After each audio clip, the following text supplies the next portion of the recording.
want everybody to take your seats, please.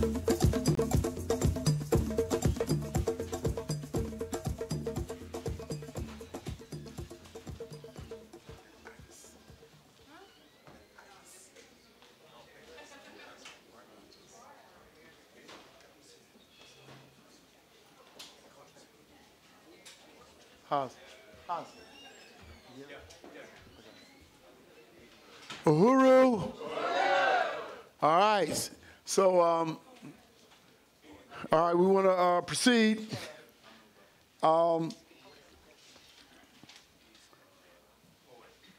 Okay. All right, so I'm gonna we're gonna have a little culture by Jay Carter. He's a poet, and his stage name is Knowledge.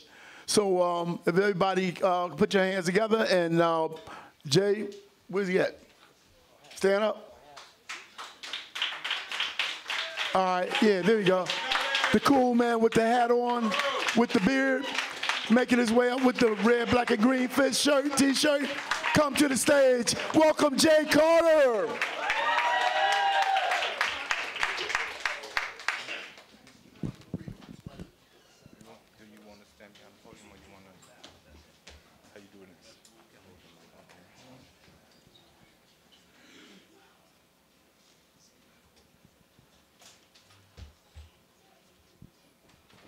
Uhuru, brothers and sisters.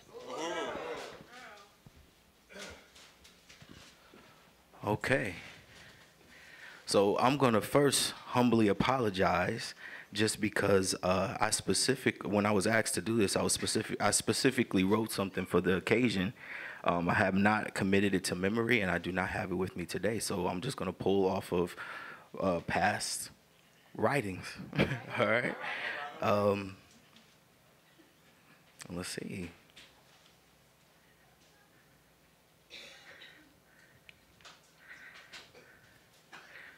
We're going to do love. We're going to do love.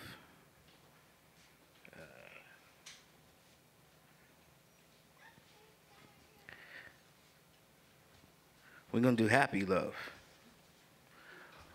We flock together in our puddle of love like two doves side by side because our love has known of each other since always. We've traveled down hallways of uncertainty, yet we certainly learning to undress each other's facades by unveiling our eyes, bearing them on each other, all while sharing one another under the covers of conversation. We aware time be wasting, so we savor every sacred second of our high by chuckling our days into the sunly footprints across the sky. I love you. Deeper than the Atlantic, go frantic from thoughts without you. I go Stevie when I wonder if I could see me without you. I swear it's like you've tattooed your name to my tongue, 'cause you all I seem to talk about. Can't seem to do this walk without you. Be desert like dry mouth and hot sand to quench my thirst. We make sure to nurse our love from puppies. Now we in the tall grass. Wave hands at green eyes that despise what we do. Let them try with all they might to remove the fuse out our glue. We know, although our God-filled gift is delicate, yet and still is heaven sent, so yet and still is better spent knowing we ain't going nowhere. Let the masses behold our souls hold bond tighter than molecules. Me, your hydrogen, and you, my oxygen I need to breathe. Together we tread water that's far beyond our zone. Together we breathe life into my idea that love is dead. Instead, into the day God decides to pick up his phone and calls one of us home, you and I live here together in the same soul. Two halves to one whole. Two parts, one heart. I need you like blessings. Like Sunday school lessons, bless me with your essence. Teach me your questions, I may be the answer. Breathe me into your lungs, let me be your cancer. Let me take over your burdens, my shoulder, your tears, my cheeks, that we may cry together. Let it rain on down, we storm any weather under our umbrella. Ella, hey. We be above all that. We strap our gats with that real love. Went to war with adversity and we beat all odds. Let all I see, that all I see is your Beyonce to my Jay-Z. Be in love with you so dangerously. The angels must be rejoicing and knowing I'm finally forfeiting over my heart by loving you back. So the fact is that it's plain to see. This ain't no game to me, no monopolies, nor connect fours. Just connect me to you and us two would be more than enough. I thank y'all for listening.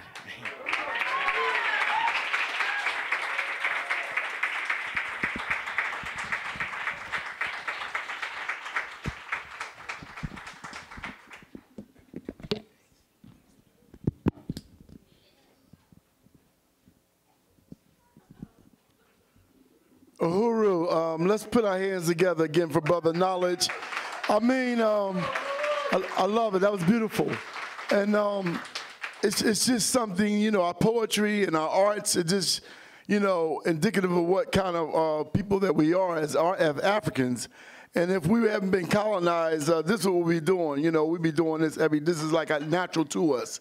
And we wouldn't be doing it for $1 profit or nothing like that. We'll be doing it because that's what we do. And when we get free, you know, this is what we will be doing. We appreciate you. We appreciate your words. We appreciate the art. Not like, you know, we don't want to colonize it like, you know, for, you know, getting a Grammy and all that stuff. That's not what we came here for. So thank you, Brother Knowledge, for that beautiful prose. All right, at this time, I'm going to bring forth our beloved Chairman Amalia Shatella and our beloved Secretary General Lakwesi Kinshasa. They're going to do an overview of history of the African Socialist International. I'm sorry, let me correct you, Lakwesi. I'm a little crazy, okay? So, you know, I'm a little crazy, so correct pronunciation is Lakwesi. Uhuru.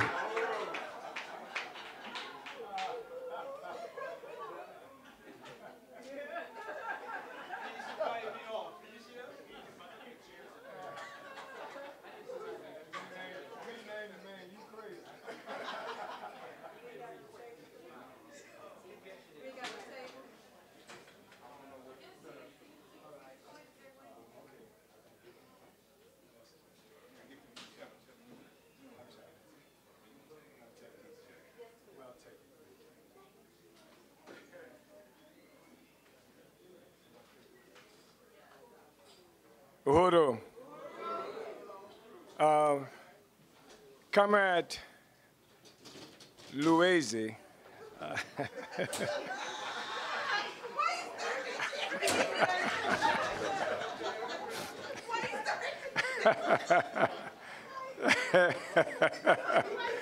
Sound like, comrade, you crazy.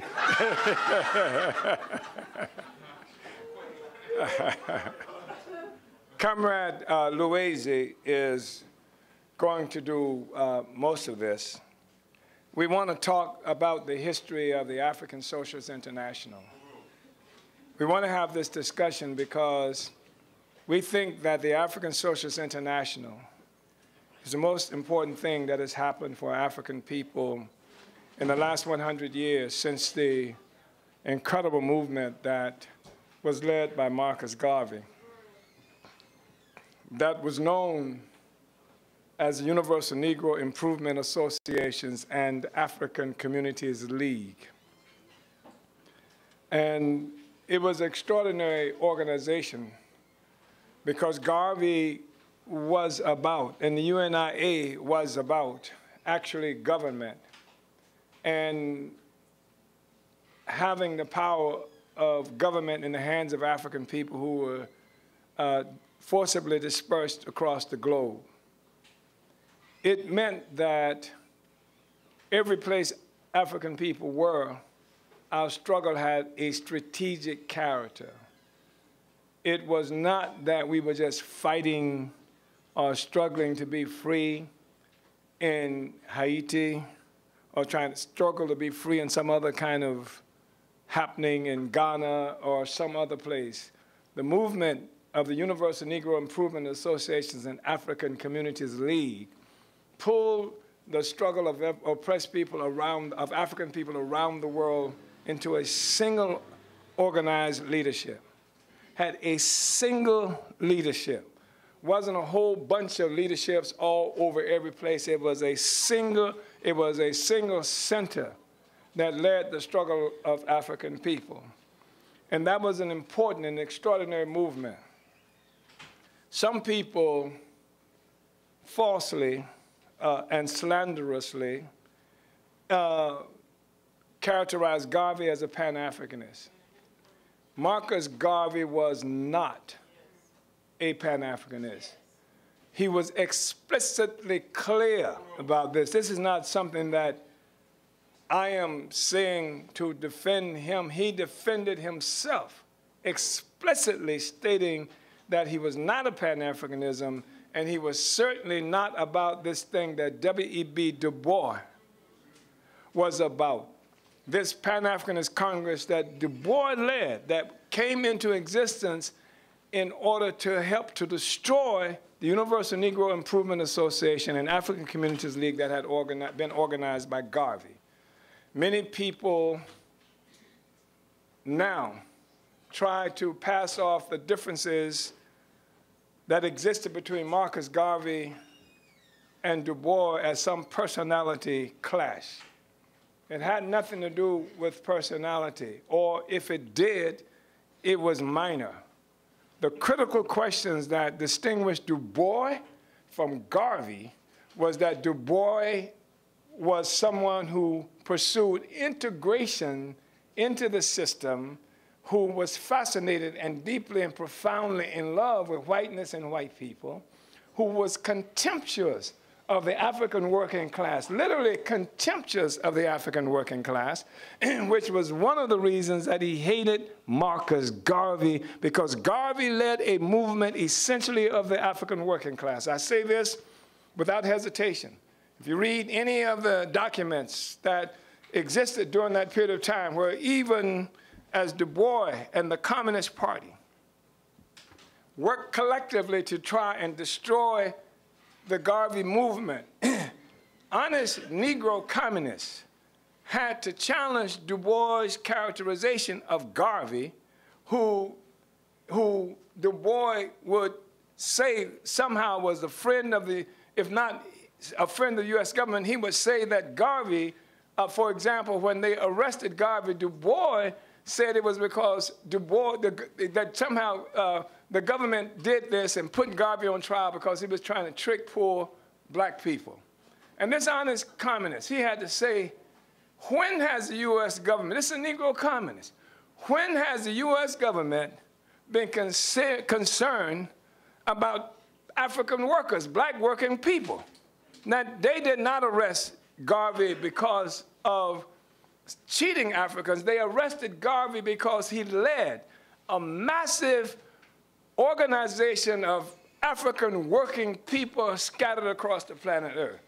I want to say this because people, liberals and Negro liberals, African militant, communist, nationalist liberals who have achieved some kind of influence subsequent to the defeat of the Black Revolution of the 1960s by the United States government that murdered people all around this country and around the world who were trying to fight for the liberation that Garvey fought for. They find it helpful now to try to make Garvey a sellout like Du Bois was and a sellout like they are. And so I just want to be clear that Garvey and Du Bois were on entirely different paths to the extent that Du Bois actually worked with the United States government clearly, consciously, purposefully to help destroy the movement of Marcus Garvey, and even attempted to get from the Attorney General of the United States a ship that he could use to somehow be employed as a part of the Black Star Line that Garvey had created in order to destroy it. So Garvey was not a Pan-Africanist. And related to that is this petty bourgeois Pan-Africanist movement that was grounded in what they like to call nonviolence, pacifism, and that Malcolm X correctly characterized as masochism, right? That in addition to that, was perfectly all right with having these little entities, and it continues to be today. They do not try to pull together Africans into one single whole. They talk of African peoples in the plural, etc. So they were different, and I just want to make that point. And Garvey, as opposed to being a Pan-Africanist, Garvey was clear. He characterized himself as an African fundamentalist. He said, I am an African fundamentalist. Fundamentally African,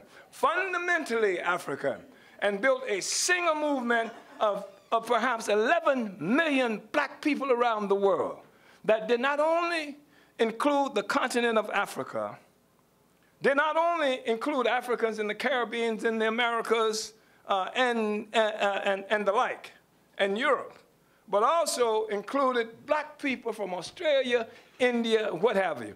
Garvey gave everybody an opportunity to come home, and in fact, he made a declarative statement against the colonial powers of the world when, after the First Imperialist War, the Versailles Treaty that helped to establish the League of Nations, and the white peoples of the world were sitting around the table again, trying to say who was going to get what parts of Africa, Garvey stood up and said, Africa for Africans, at home and abroad. This is who Garvey was. And this is what this movement is about.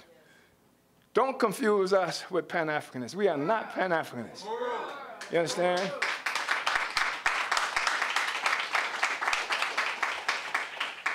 We are 21st century Garveyites. We're African internationalists. And so when we look at the conditions of African people, we don't have a St. Louis problem. We don't have a Congo problem. We got a problem as African people globally. Every place on the planet Earth that we exist, we catching hell. And we have people feeding off our life and off the future of our children. And our objective is not to free Philadelphia or to free Houston, Texas. It is to liberation of African people throughout the world. All black people will have a home. That home is Africa. Rich Africa. Culturally rich. Minerally rich. Resource-rich Africa that they have taught us to hate, so that they don't have to worry about us interfering with their ongoing incessant looting of Africa. They don't have to worry about a Haitian in Africa. They don't have to worry about an African American. The white people don't. The French don't give a damn about an African American. They don't have to worry about us because they are looting and we are African Americans. They can loot Africa and we are black Brits. We are Afro-French. The most ridiculous, asinine aggression that they have made against us. So we have to say how we're going to win freedom. And we look all around the world. There have been this thing that they call independence. That so-called 54, maybe 55. Did South Sudan, was that the 55th? So-called countries in Africa. And every one of them starving. Every one of them catching hell. Yet Africa, the richest continent in terms of mineral resources on the planet Earth. And so we starving everywhere. We starving in St. Louis. You know why we starving in St. Louis? Because white power attacked Africa. They had to attack Africa to get us here. So they're starving us there, they're starving us here, and it's part of the same process. So how do we become free? They say, well, you're independent now. And of course we're not. So in the 1960s, some incredible things happened. One of the most important things I think that happened in the 60s was a follower, or certainly someone seriously influenced by Garvey, and unfortunately he became influenced by W.E.B. Du Bois as well. Kwame Nkrumah organized to, first of all, win independence in the Gold Coast. That's what they call it. They name us, they name our territories, our lands, for the loot that they see there. So we became the Gold Coast, the Ivory Coast. We became Cameroon, which is where the Portuguese found a lot of shrimp. So they named us for that, and there's still black people running around calling themselves shrimp. Just like black people running around calling themselves Americans, you know, and the rest of that. This incredible movement developed in the 1960s, where the Chinese revolutionaries appropriately characterized as a period where revolution was the main trend in the world. People don't make revolution because they want to shoot and kill people. Revolution it's a magnificent celebration, but people don't rush into it because their objective is to get shot at or to shoot at other people. People make revolution because there's no alternative if we're going to have the liberation of our people. People make revolution because they say there is nothing on the planet Earth that will ever stand between me, my people, and our freedom. Nothing, nothing, nothing. People make revolution. People say, well, do you believe in violence or something to that effect? I mean, you can't deny it exists. You know, so I mean, if you don't believe in it, there's something wrong with it because it's definitely there. But the point is that when they ask you that question, they're asking you is, how much can I do to you without having to be concerned that you're going to try to take my head off? You understand?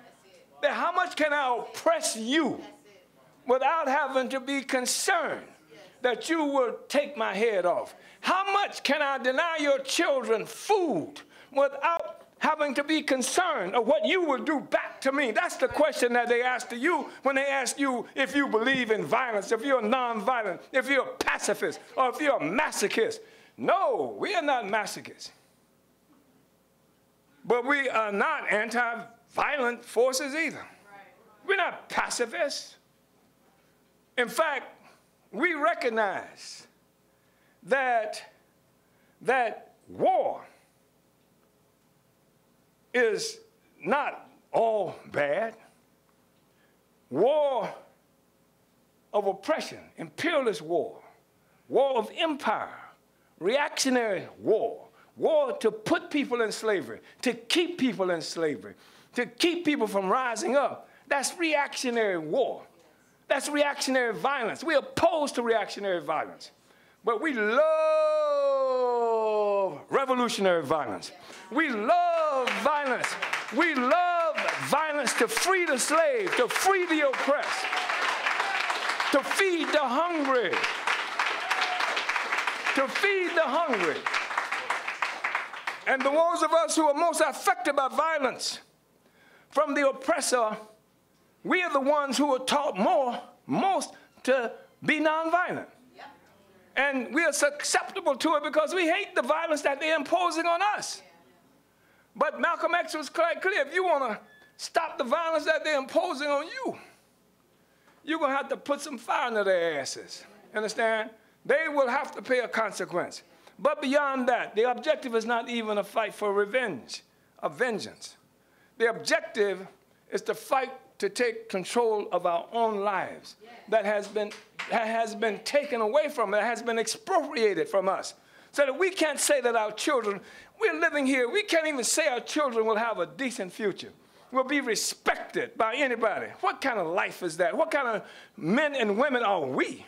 If we will say, okay, I'll just live this way, I don't know if my child will ever be, there's not an African on the planet that can say with anything that approximates certainty that your child is going to have a good life. I won't live like that, and none of us would if we have leadership, and that's what the African Socialist International is about, is providing leadership for our people everywhere. So movement started in the 60s, and Nkrumah played a major role in trying to unite all of Africa and African people to overturn our colonial domination. And of course, the US government overthrew Nkrumah in 1966 and then murdered him a few years later through some disease. The same kind of stuff they accused the Russians of doing, in England and other places like that. These are professional murderers. The Russians would have to spend another few 100 years trying to catch up with the murderous capacity of white power, imperialism, and the United States government. So they killed Nkrumah, just like they killed Chavez, just like they killed the comrade from Palestine, Yasser Arafat, They're murderers, they're thugs. They're people like Kavanaugh, who grow up raping women, puking on themselves, getting drunk at frat parties and things like that. That's America. They're people like the Catholic Church, who international organization of pedophilic rapists, raping children all over the world. That's the kind of force that we're up against. We knew they were rapists before the white people just suddenly and conveniently discovered they were rapists, because they raped all over Africa, all over the Americas. They raped everywhere we were, and people don't have the power. That's what a rapist is. Somebody who takes advantage of people who don't have power. And that's what Thomas Jefferson was, when he took that 13-year-old child, Sally Hemings, and made babies by her. Anyway, I'm off on a whole different trajectory, aren't I? So a revolutionary movement happened all over places in the 1960s, all over the world. The United States government and other imperialist powers crushed most of that. And the question for us became, how do we win our freedom? And we concluded some time ago that the African liberation movement had run into its limitations when fought within the context and confines of the borders that white power created for us. That there's, even if, to fight for another civil rights bill is a lunacy. They give you that with one hand, they take it back with the other hand. That this is a system that's born of slavery, genocide. It has no conscience. It has no morality at all. It has even its own morality. It's contemptuous of the morality that it holds up as being meaningful. And so we decided that, so the US government and imperialist powers moved to crush all the efforts of people just to win our happiness and our freedom. And during this higher tide of struggle, we had the incredible examples of the Vietnamese people, heroic people. And I would never, ever, ever tire of speaking of the heroism of the Vietnamese people, who fought, who started a war for liberation. They just wanted to free themselves and their people. And they fought first France. They didn't have any trucks, they didn't have any cars, they didn't have any guns. They started off with bricks and sticks. And like what revolutionaries do is you use a brick and you hit an oppressor on the head with a brick and then take his gun. And then you take his gun and then you shoot another oppressor that's got a gun and take his gun. And this is what the Vietnamese did, and they started like that. And the first revolutionary military genius that came out of Vietnam, and one of the most important military geniuses that the world has ever seen, was a man named Vo Nguyen Giap, who built the military capacity of the Vietnamese people, beat the French, and Uncle Sam came in and tried to rescue France, and the Vietnamese kicked their asses, and taught the world what is possible by an oppressed people who are determined to be free. Vietnam was an example. We saw the example of the people in Cuba. We saw other examples of revolutionary struggle, and the Chinese encouraged revolution by the oppressed peoples around the world. And we needed to make revolution too.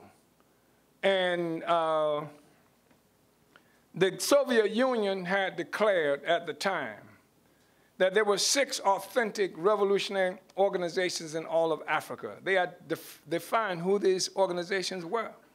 And they then set out funding these organizations, training these organizations militarily, ideologically, organizationally, and what have you. And these organizations became relatively successful as a consequence of this Soviet assistance. But who are the Soviets or anybody to tell us who the revolutionary organizations are in our communities? And in fact, the Soviet Union identified so-called revolutionary forces that they wanted to assist based on their willingness to unite with the strategic trajectory of the Soviet Union. So we said, we can do this. We don't need the Soviet Union. What we can do is pull Africans together all around the world. We can create our own international. The Soviets created what they call a communist international. We can have an African socialist international. We can define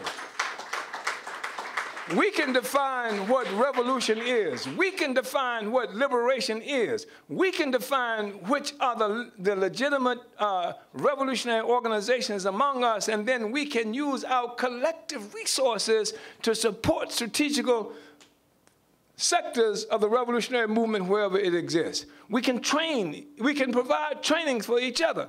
I mean, we just left South Africa, where we were participating in that process. And we're going to get more efficient and better at it. But that's the thing that thrust us in the direction of building the African Socialist International. 1981, at the first Congress of our party, we passed a resolution calling for the creation of the African Socialist International. We've been working ever since then. And one of the most incredible leaders in this process has become Comrade Secretary General of the African Socialist International, Louise Kinshasa. Uhuru.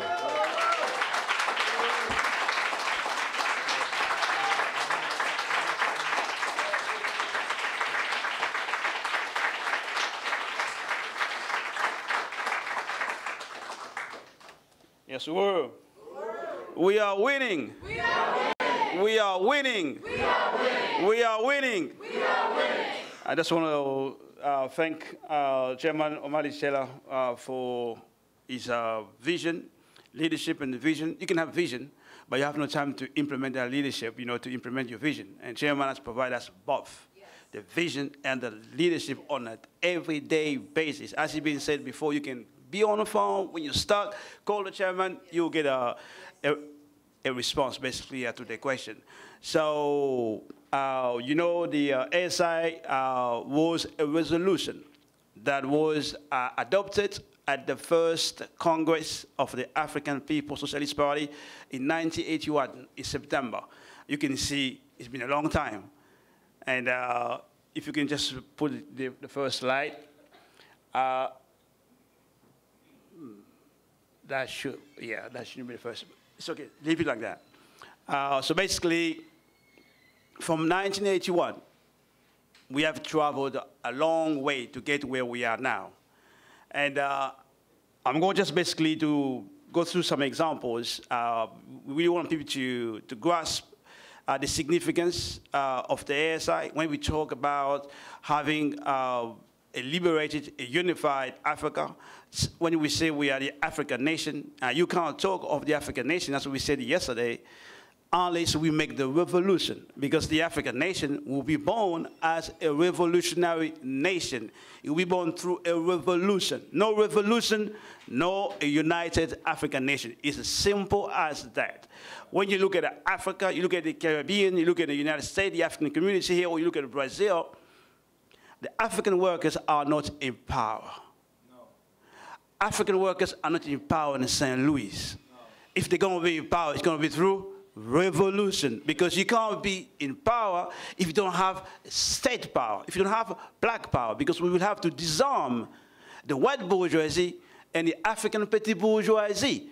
When we disarm them, then we can have our own state, because they will not allow a black power state without a fight. It's simple as that. Yeah. So we have to disarm them. We have to crush them. Yes. African petty bourgeoisie, and it's a fight to the death. And when people say liberty or death, it's really serious. And that's why every day the African working class comes under assault. It's a class war. They understand it. It's just the Africans, they know, sure, you know, oh, he's black just like me, he's a black president, he's a black prime minister, he's a black general. Don't make a mistake, as we've been saying all along. The black general will kill you. The black colonel majors, that will kill, not just they will kill you, they're killing us, basically. So now the African Socialist International is a response to all attacks that's happening against black people. But more important than that, you heard the chairman saying we need to have a strategic approach, right? What does that mean? The struggle in St. Louis, the struggle in anywhere in Africa, even in a local place, local village, small town, that struggle only takes its revolutionary significance, its revolutionary character, if it's tied to the African Socialist International. Because the trajectory is to build a United States of Africa, is to consolidate the African nation. Because the struggle in one location is just a struggle that's happening in that place. It becomes strategic if it's a long trajectory, it's clear, everyone is informed, everyone is educated. That the struggle you involved here in St. Louis, you involved in Kingston, Jamaica, is a struggle to free the entire African nation. It's a struggle to overturn white power. Then you begin to have a long-term view.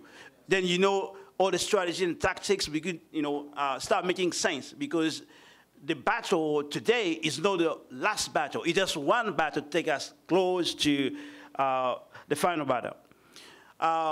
The African petty bourgeoisie is empowered, so everyone knows that. You know, in the 60s, there were great battles. And I'll take one example that's really exposed all the contradiction with Pan-Africanism, the class question, and the significance of having the ASI. You know about Patrice Lumumba. He won the elections, right? Yeah. He won so-called power. Yeah. But he gets to power, he realized he has no control of the military. He has no control. There was no police. In the colonies, there are no police. It's just the military. It's the army. So when the Belgians intervened to remove Lumumba to install Mobutu as a military in power, Lumumba has no response. He has no military. He has no black power. So what he does, he goes to African leadership. Nkrumah was the African leader at the time. You know, he's the one providing leadership to everybody. Nkrumah sends his army in Congo. Who leads Nkrumah's army? A British general, General Alexander.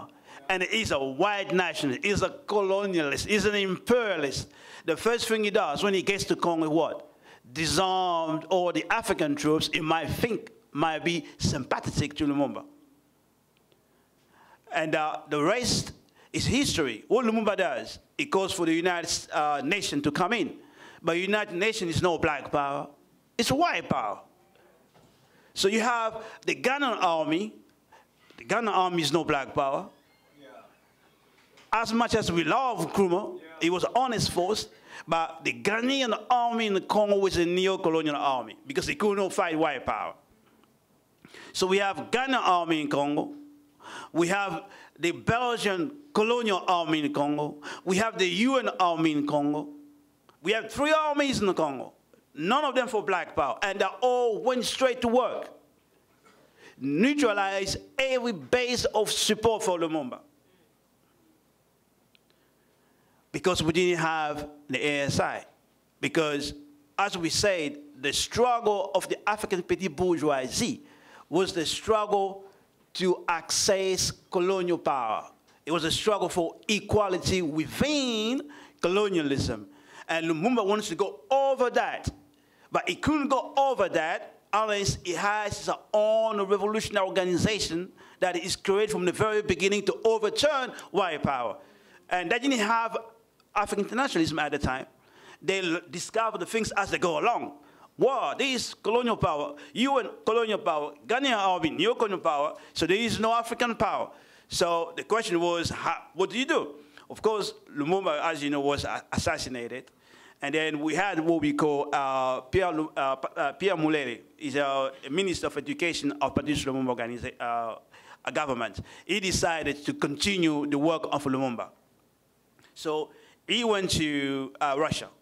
He said to the Russians, can you help us to carry on the struggle of Patrice Lumumba? The Russians said, we only help struggle against direct colonialism. We don't help in the struggle against indirect colonialism, against neo-colonialism. We don't do that. So he went to China. He did like 6 months in China. Then after that, he comes back in the Congo. He goes so-called in the bush. That's why they describe it. He began to organize the peasants, and by January 1963, he launched an offensive, killed the sellout, killed the neo-colonialist. And just the masses just rose up. They've been waiting for that. And the peasant, poor people basically, they begin to take control of schools and things like that. But the problem Pierre Mulele ran into, it can't be everywhere. That's one. There is no general strategy how you move the peasants around the place, how you control the territories you just won. You can go on offensive, right? But have you organized your defense? So every time we go on offensive, we win. But when the enemy counterattack, we lose. So it comes to the conclusion that you cannot organize for revolution without having a party. And we still have Africans, leadership everywhere, people fighting against colonialism.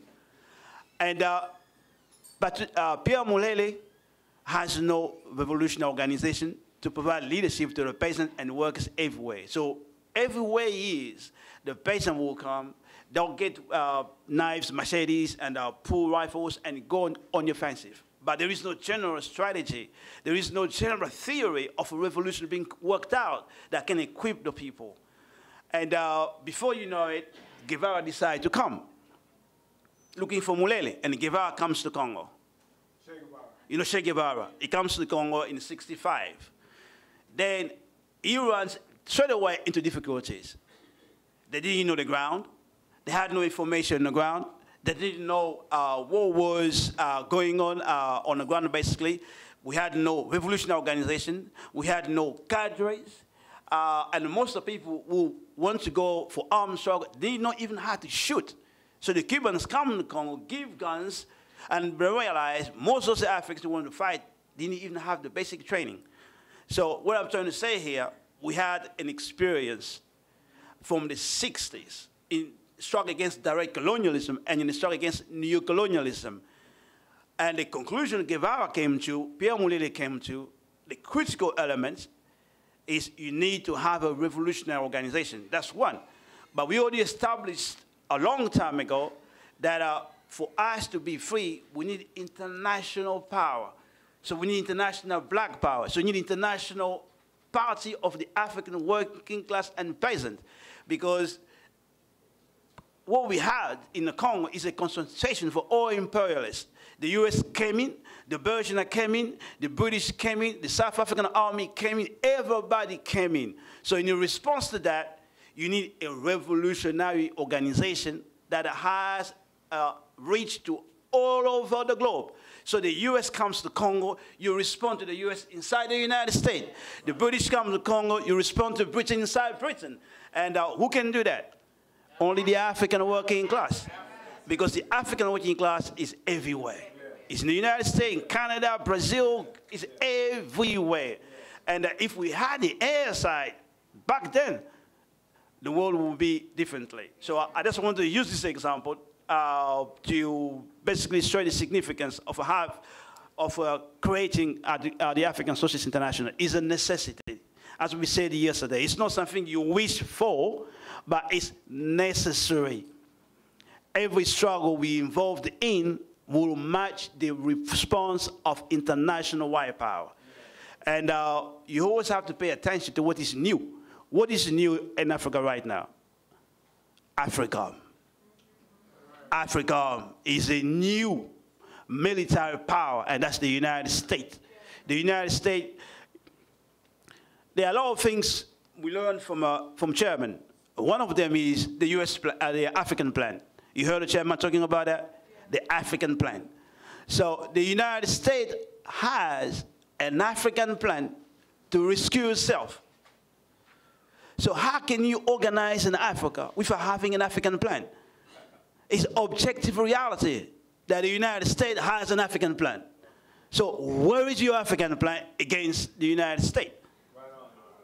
So the African Socialist must be and is the only African plan for the all African people everywhere. That's where it is.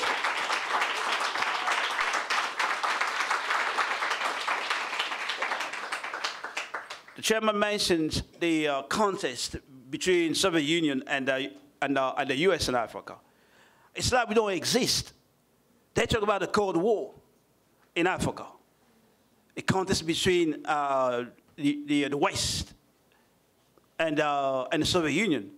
No, there's a contest between the oppressed nations and the oppressor nations. Yeah. So we are fighting for our own power. Yeah. We don't want anybody to come to Africa like they're saying now. The main contest, according to imperialist pundit journalists, is between China and United States in Africa. No, the main contest is between the African nation and all predators. That is the main contest. Yeah. So we have a situation today in a place called Djibouti. You heard about Djibouti? Djibouti is by the Red Sea. And the Red Sea is just opposite Yemen. And Yemen is Africa, by the way. Yeah. That's detached. Yeah. Someone, say that that's Yemen, that's Africa. In fact, a significant population for Yemen is still African today. So something like 36% of the world trade passes through the Red Sea. You heard the United States saying they're fighting piracy. They're fighting Somalian piracy, but pirates. You heard about that? Africa and Somalia are poor. We're not fighting pirates. If there are pirates, that's the foreigners in the place. That's those people passing through Somalia. 36% of the loot from Africa is passing there. 36%. So in Djibouti, China and the United States, they have two military bases within something like 10 miles from each other. Who's going to control that passage, that critical passage? Japan also is in negotiation to have a military base there. France had a military base there since 1862. So France also is there. And they're fighting for control of Africa. And as the chairman said, we can't begin even to talk about the wealth of Africa. We can't even begin to talk about the wealth of Africa. It is huge. That it does not make sense for Africans to go hungry anywhere on the planet. We have everything you need to have. The African Sea, full of fish. Think about India. Population of 1.4 billion. And India is roughly is the size of Congo. And Congo is less than 100 million people. So if India can feed itself, and Congo is richer than India, and if you take the whole basin, Congo Basin, which means Central Africa, Republic, Cameroon, all these places, it doesn't make sense for African anywhere to starve. We have enough wealth to feed ourselves. And that's something we should just be aware of. So Chairman has been traveling all over Europe, all over the world, basically, to build the African Socialist International. He's mandated, as we said, from the Congress in September 1981 in Auckland. So in 1983, he was in Europe to identify revolutionaries or revolutionary organizations. Kabula, next one. And I met the chairman in 1993. He came to London and he talked about the African Socialist International and other things, imperialism and crisis, the limitation for all the struggles of black people. And he came back in 1995, and we contacted all the organizations you can think of. any organization we knew of, we approached them. That you go come to this meeting. Chairman Amadi is going to be there, and we're trying to build a revolutionary organization. I even tell you, I didn't understand the ASI as I do today, but I knew the chairman has a vision, you know. So we follow that, and also you give me a name in the UK, in England, I'll tell you if it was in the 93, 95, I'll tell you who that person was and where they are today. We met everybody, and everybody came. Everyone loves the chairman being there and listen. But we say we're going to build this community to build the ASI. You don't see them. You don't see them. And also, chairman sent other people from the party to come to UK in '98. But finally, 1999, I think Gaida was sent to London. So we organized in 1999.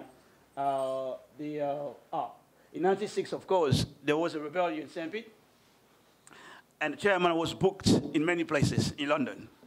And we learned about the revolution, the rebellion in St. Pete on the radio. And somebody called me, say, your chairman is on the radio, BBC. So I ran to the radio, but it was off already. And before you know it, we couldn't cancel all the meetings. I have to go and represent the chairman. That was a tough job. One of the meetings was in university. I have to speak in front of these smart guys. You know, but that's how I realized the power of African internationalism. It was not me. It was the theory I was studying for years. You know, when you finish speaking, everyone comes to congratulate you. So you begin with just to realize what you have in your hands. A theory that can't be defeated. So that's African internationalism. So next slide here. Now, let's go to the next one. So in 1999, basically, we had the first African Socialist International. We had a lot of organizations there, lots of them. Some came from Sweden and France, elsewhere. Every single one of them made a commitment. They're going to work to organize the ASI conference in 2000. Not a single one. When I say not a single one, I'm not talking about 3 forces or 4 forces, more than 10 organizations. Everyone found an excuse not to come to the conference. And those who came to the conference, they were hostile to the ASI. It was just an incredible experience. And after the ASI conference in 1999, we organized the next one in 2000. We had access to Africans from Zimbabwe, Africans from Ivory Coast, and we tried to get to Ivory Coast. We lost the resources, by the way. The comrades say they want that resources to have a revolutionary newspaper. And when we see the newspaper, it's just a regular petit bourgeois newspaper. So it takes us nowhere. And the forces from Zimbabwe, we had a lot of expectation from them because some of the members were with Mugabe in the bush. And to our surprise, during the conference in 2000, we went to the airports to pick up one of the participants from Zimbabwe. We brought the person to the meeting. But 2 other members were missing. I've been working with those 2 members for months to put the posters up on the street, things like that. They are not in the meeting, so I'm surprised. This brother, they come from the same place. We went to the airport to pick him up. He's in the meeting. But the 2 other guys are not there. So I called them. I can't get them. I called home. They're home. And I got the wife of one of them. And she said, they are with you. I said, but I'm in the meeting here. They're not here. He said, aren't you at Morgan Sarangai meeting? You know Morgan Sarangai? In Zimbabwe, Mugabe was the prime minister. And when Mugabe moved on the land, the white settler and the US and the British imperialism, they manufactured these trade union leader. They pushed him forward to oppose Mugabe. They gave him money and everything, so he can contest Mugabe's power. So these guys we've been working with, they didn't come to the ASI meeting. They were in another meeting at the same time, but that was the meeting of the sellout Morgan Sawangai. I just learned that because I spoke to the wife of one of them. So these are the kind of forces we were dealing with at the time. So it became clear to us in ASI 2000 that there are no African revolutionaries out there in the world. There are no black revolutionary organizations out there in the world. There is none. We're wasting our time. So what we need to do is build the African People's Socialist Party. So if we're going to have revolutionaries, we will have to go to the people and draft, recruit the people into the party and build our own revolutionary movement. It was simple as that. Because experience, we say we are in organizational practice. So practice is absolute truth. So he demonstrated to us that don't waste your time anymore. There are no revolutionaries out there. So what we begin to do now, we planned for the ASI conference in 2001. It was an interesting ASI conference. No, 2001 it didn't happen. We went straight to 2002. That's when we made the comrade from Azania, like, what's the name again? Yeah, before Nkrumah. The name is, yeah, that's him. Tommy, comrade Tommy, at the time, we met with him, and we had also forces coming from France. In fact, we made force from France when we traveled to France. But it was a very good meeting to have Tommy in the meeting because he was a member at the time of the Pan-Africanist Congress of Azania. And as you know, the chairman has been working with Pan-Africanist Congress of Azania for 30 years. And the relationship stopped when the apartheid regime was abolished and the neo-colonial government, ANC, went to power. So everyone disappeared at the time. So it was great to meet him. And so this conference, we still have some, guests to come to our meetings, but we are clear now, we recruiting into the party. We're not concerned about this organization, in London or Manchester or, somewhere else. And in 2002, we made a trip in December in South Africa, and that was just a trip you can't forget.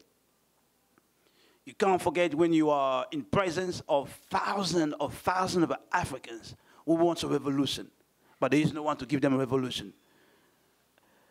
It was an unforgettable experience to see the chairman speaking to the audience of 2,000 of people and bringing the audience to unity with African internationalism. That was one of the greatest experiences I ever had. It was a powerful. People were inspired. People were fired up.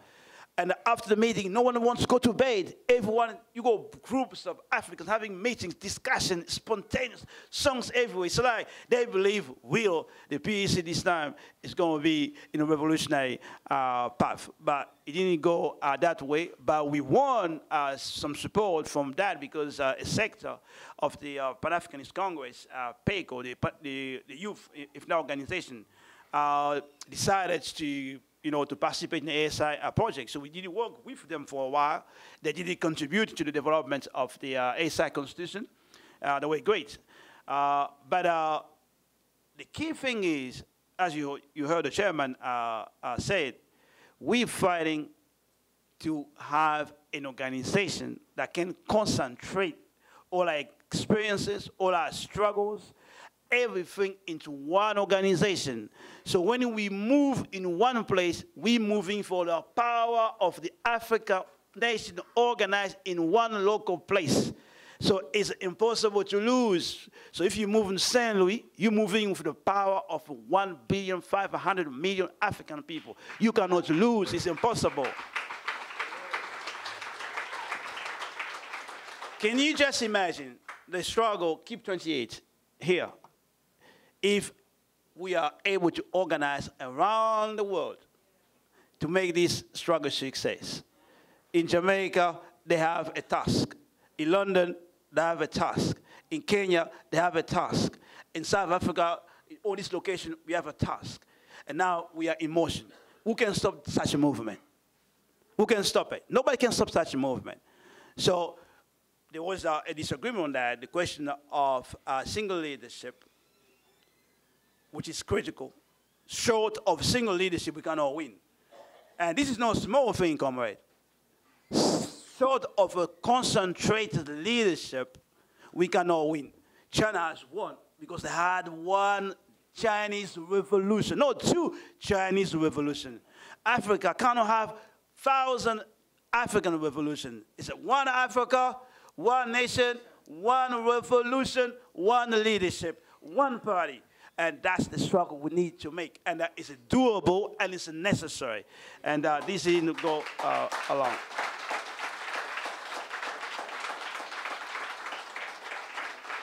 So we were able to have different ASI conferences almost every year. This doesn't mean we didn't have contradiction. We had contradictions. But generally speaking, we put the ASI on the map. No one who is informed today in Europe and Africa and the world can say they are not aware of the ASI. To join us up to them, but we put Africa International Socialist there on the map. And there are a lot of things today. We transformed England. We transformed Europe. Today in London, everyone is more African than the African Socialist Party. When the chairman came to London, most organizations refer to themselves as Black, West Indian, and other names. But today you go to London, everybody, I know particularly in the so-called Pan-African circle, is an African. But nobody says us. We go on the street in London, we see people wearing T-shirts. That's the T-shirt. You know, if you came to the Congress, there is one of the poster and the African man standing on Africa. Yeah. Those T-shirts are everywhere in London. Yeah. But nobody says we're. Nobody says that's the party, but that's ours. You go to demonstration today in London, you will hear one slogan. There are others, one slogan. Touch one. That's in London. That's the Manchester. That's the African People's Socialist Party. You know, so we transform the ground. So we are now in our last stage of it.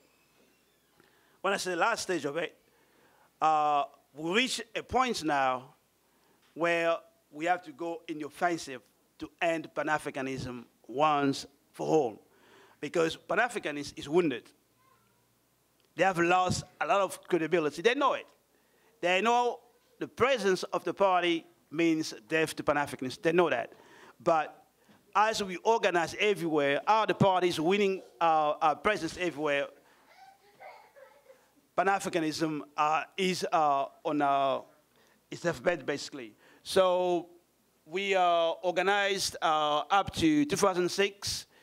Then before that, in 2005, we went to Sierra Leone. Sierra Leone was not the first time we go to Africa, because we've been in South Africa, but it's a bit different because the conditions in Sierra Leone is not like in South Africa. South Africa is a kind of industrialized place. Sierra Leone is not. It's just a poor place. It's just a place where the British looted the place, built almost nothing. And it's a challenging place to be. And we went there. In the beginning, we thought we had something we can work with in terms of organization that can fight for revolution, can fight for the spread of African internationalism. We realized we didn't have that. The understanding on the ground was there with the force we made, is that we are some kind of charity organization, so providing some material services, stuff like that, as opposed to our main task is win everybody to revolution, win everybody to be in the party. This didn't happen. So we spent quite many years there. We still have a presence there. And this is something we are reviewing now because, as you know, there are times where you are making gains. There are also times you're losing. So we go to see how we manage that. We want people from other places, like Zimbabwe. We came to realize it was also charity kind of forces. And the big change, I would say, when I say all these places, we want people in many locations, but like Uganda, Tanzania, we want influence, but we couldn't always win people to be in the party, to fight, to put the party on the ground.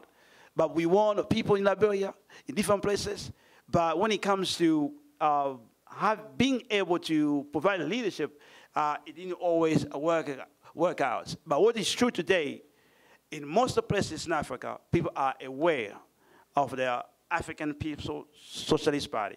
The problem for us is to win people to what we call a good stance of a party cadre, someone who will assume the responsibility to take the necessity to build a party as his own condition for existence, something like that. We don't always have access to that. And next slide. I want to see what I have there. Yeah, go to the next one.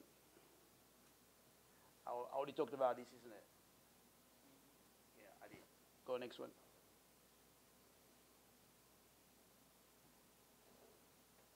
Yeah, that's what I just talked about. Go next one.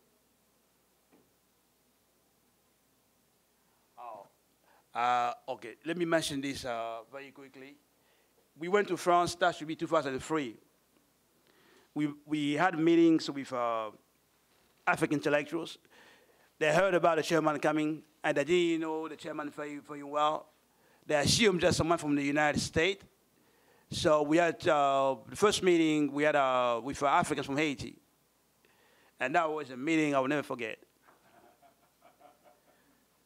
They all came in suits, ties, looking like the mayor of New York or mayor of London. And when the chairman spoke, this guy, I think they were trying to get out of the room. But they were so uncomfortable. And I mean, just the Negro, respectable Negro petit bourgeois, just dressed in suit and thinking that they're going to meet their colleague. And chairman wasn't know what their colleague. And after that meeting, we never heard from them again or seen them again, disappeared. And we had another meeting with African intellectuals, just at the same time from Paris. These one were the doctors in biology, doctors economics, doctors in everything. I've never been in a room with so many people, it's just incredible. And they gave us so many promises. They want to show they are professional, they are organized, they keep their words, everything. They say they're going to organize for a tour for the chairman, and the chairman will speak in an audience of like 3,000 people, they said. So we're listening. And there was a sister there. She was an English teacher, and she promised she would translate the book of Peniers. And she translated the first 80 pages. That was one of the best translations I've ever seen.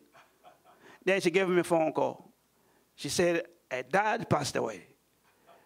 She will stop translating, and she go to Africa. Then when she comes back, to be in touch. I never heard from her again. I understood they made a decision that they were not going along that. So what I'm trying to say is that we made all the organized forces you can think of in Europe, radicals, socialists, wherever they were, we made them. And it was clear the future of the African nation is in the hands of the African People's Socialist Party. It's not a small statement. If we don't build the party, if we don't build the ASI, it won't happen. Because the bourgeoisie is determined to achieve life for themselves at the expense of the people.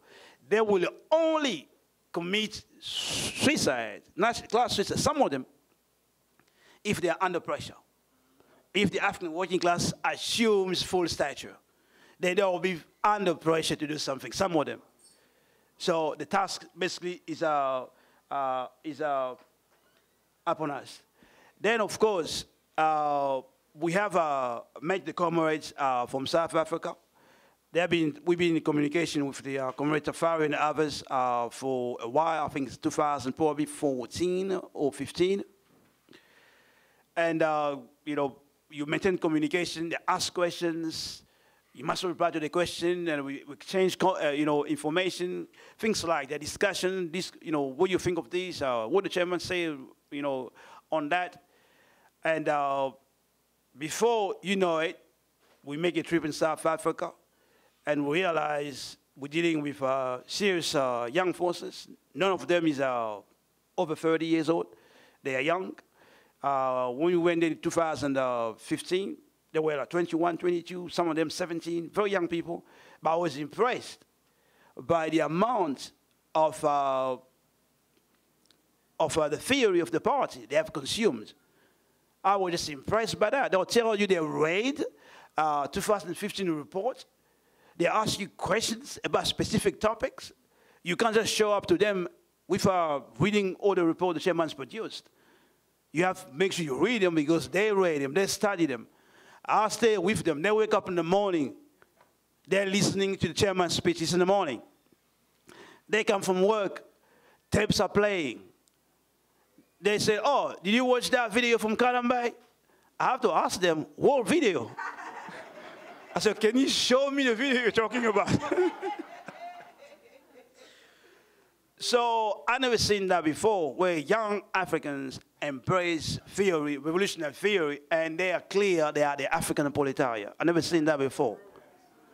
So from that, we realize we have something to work with, and we're working with them.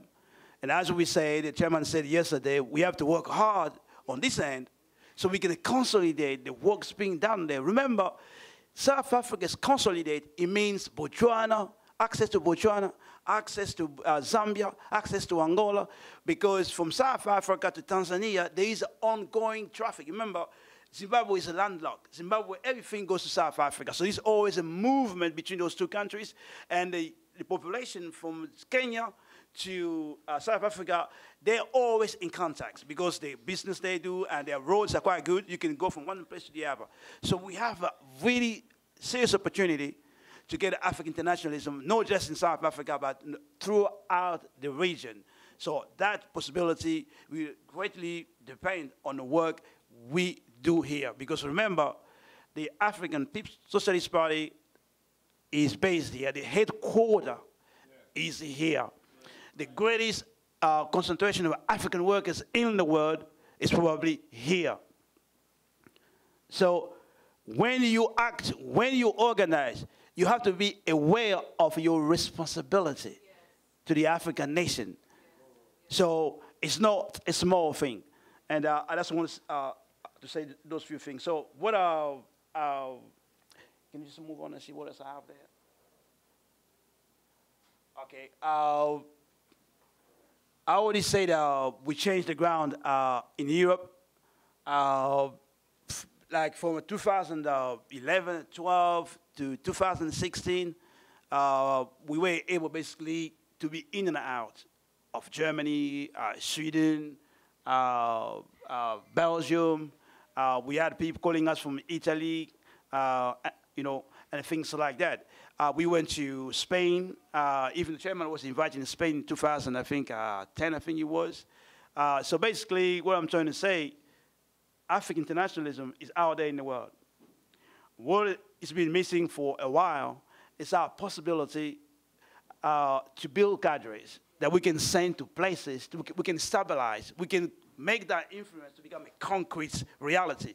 So we've got people in Portugal who are phoning us, but where do we get the cadre to go to Portugal to spend 3-4 months there?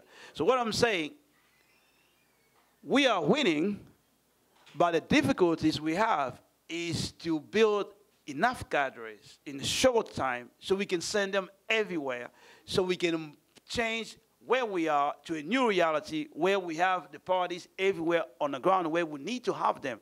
So we go solve this question to build cadres. That's why we want people to come to the party, not for 1 month, not for 6 months. If you can go to your job, where you are humiliated every day, and you can take it for 5 years Why can't you take all the difficulties you discovered inside the party for 5 years and do your work? Why can't?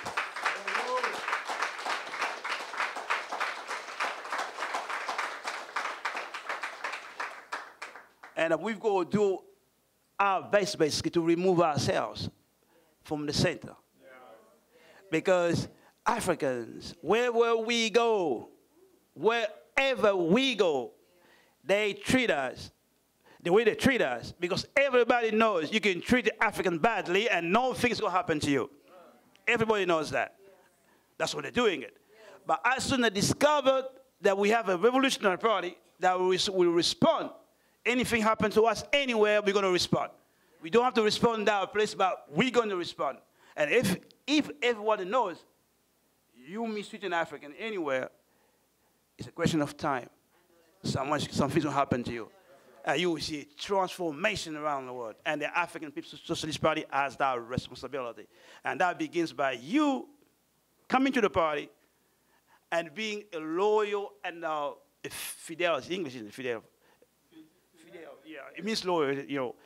Being a loyal member of the party, putting the party on the ground. Because the party is what we have. Without the party, the African proletariat has nothing. The Chinese won, no, because there was some mystical Chinese culture.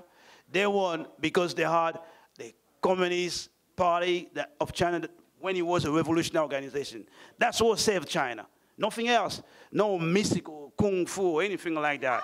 It was that saved it. So it's the same thing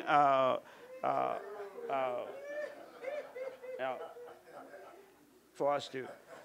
So I want to see the last part of it. That's it. So I'm going to end here. You know, when Can you talk to us about two things? One, Paris ALD, yeah, and two, the university in Berlin. great. Yeah. Yes. You know, we had African Liberation Day in 2012. And you know, African Liberation Day is something that is held in a mostly where the first language, the colonial language is English. So in France, ALD doesn't mean really much. And we took African Liberation Day in France in 2012. And I learned later on, speaking to African activists, they said that changed Paris forever. They never seen anything like that. We sent organizers there with Burning Spear newspaper. And what we got, Africans crossing the roads, coming to you. What is that? Said the Burning Spear newspaper. We explained what it was. Comrades, at the time we sent to Paris, they say they never found a place so easy to sell Burning newspaper. Because you go to the people, but the people coming to you. So people are not used to that kind of work. People have to do tabling on the street. So basically, we took the party style of work to Paris. And that changed Paris. And the first ALD we had, it was a packed audience. We had a minimum of 250 people in the room. And people are not used to that. And we don't talk about mysticism and, the Pharaoh is coming tomorrow, to save us, things like that. We talk about revolution. We put the revolution, central. And it was a great ALD, but we also discovered the limitation people have, like raising resources, for example. They're not used to ask the people to contribute for their own struggle. You know, people just don't want to raise money. We don't do that here. No, not in Paris. We don't do that here. So all these 250 people, we didn't raise more than 100 euros, something like that. You know, and we had a ALD every year for 3 years. And we made I'm not going to say we made mistakes in that fashion. What I learned through that process, the necessity to consolidate the organization. As soon as you're successful, go and consolidate that. Have a plan to consolidate that. Train members, open organization to regular Africans so they can come and discover their own strength and be able to provide, to come to leadership. Because the organization was in the hands of new forces, mostly students, and the students get jobs and disappeared. and ideologically not developed. And when they found out we're defending Comrade Gazi, people just run. They say, you can't defend homosexuality. They were unable to openly take a stand to say, I am with the position of the party, because Pan-Africanists use that to attack the party, to say the party, they have an homosexual agenda, things like that, and many members disappeared. It's only later on, you know, like 3 or 4 years later, they come and say, Louise, the party was right. I say, no, what you should have done, defend the position of the party then. So now we are in the process, you know, to organize again. We had an organization also in Germany. It was led by a young comrade there, and she's a good organizer, mobilized a lot of people. We brought also Bob Sample with us. We did a Marcus Garvey tour there. It was basically a great event. We went to the University of Hamburg. That's where Karl Marx was a student. And Engels. So it's kind of historical university in Germany. Because remember, the Germans, people do say socialism, according to them, is a mixture of 3 things. They say German philosophy, English economy, and the French Revolution. So these 3 things make up what they consider socialism, you know. So Karl Marx went to that university, and Engels, and it was a great event. It was packed. Chairman had a standing ovation when he finished talking, and in that meeting, it was clear. It was clear that the struggle for socialism is basically with African Socialist International. So the possibilities, the power of African internationalism is just immense. Our problems is to have cadres who can consolidate the gains we made. Like that place, when the chairman spoke, it becomes our ground, our territory. But the question is, who will be the cadre who can stay there for like 3 months, 6 months, and consolidate that? That has been you know, a problem, a weakness we have. And as we develop, we need to build definitely more cadres. People will be able to be removed from bourgeois work, be removed from whatever they're doing, and be able to be in one place for, that's how the Vietnamese won the struggle against the French. People go to training, they get trained for 3 months, 6 months, and they have an assignment. For a year, they disappeared. They just do the assignment, you know, to win. We have not reached that stage, and I think that's something our party probably will develop so we can sort this out. I just want to end here. African Socialist International, the ASI, you heard white socialists talking about class war. And they mean basically the fight between the white bourgeoisie and the white working class, you know, if there is such thing, white working class. So it's a struggle between that. But when we mean class war, you know, we say the class question is concentrated in the colonial question. The class war with African Socialist International is a war, basically is a class war that has as its primary target to destroy primitive accumulation, to destroy parasitic capitalism. And since there is only one world economy, so when African Socialist International is in the offensive, the whole world has to be part of that struggle.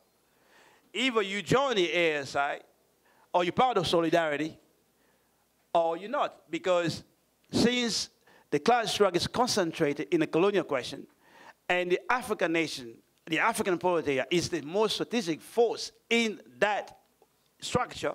So when the class struggle takes place within the African workers, everybody must have a position.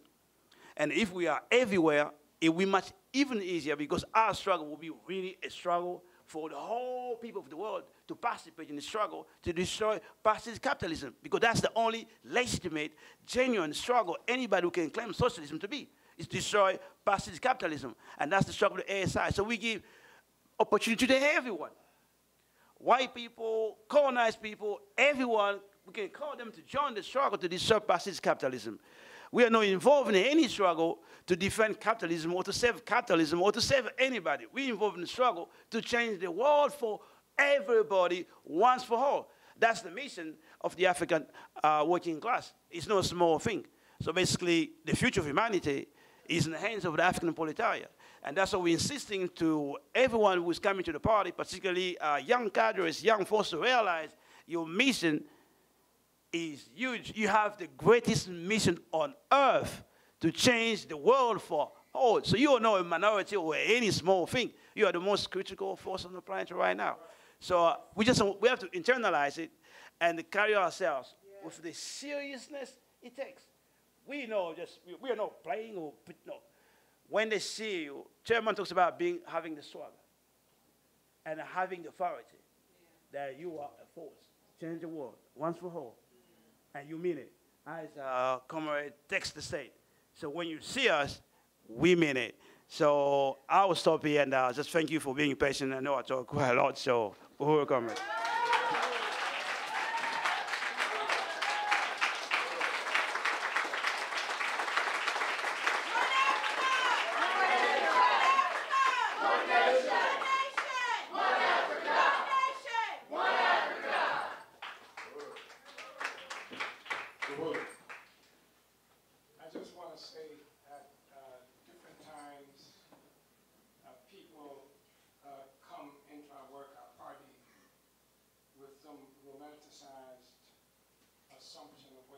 To be a revolutionary, what it means to be in revolutionary organization. And, and most often it allows them to be self-centered. And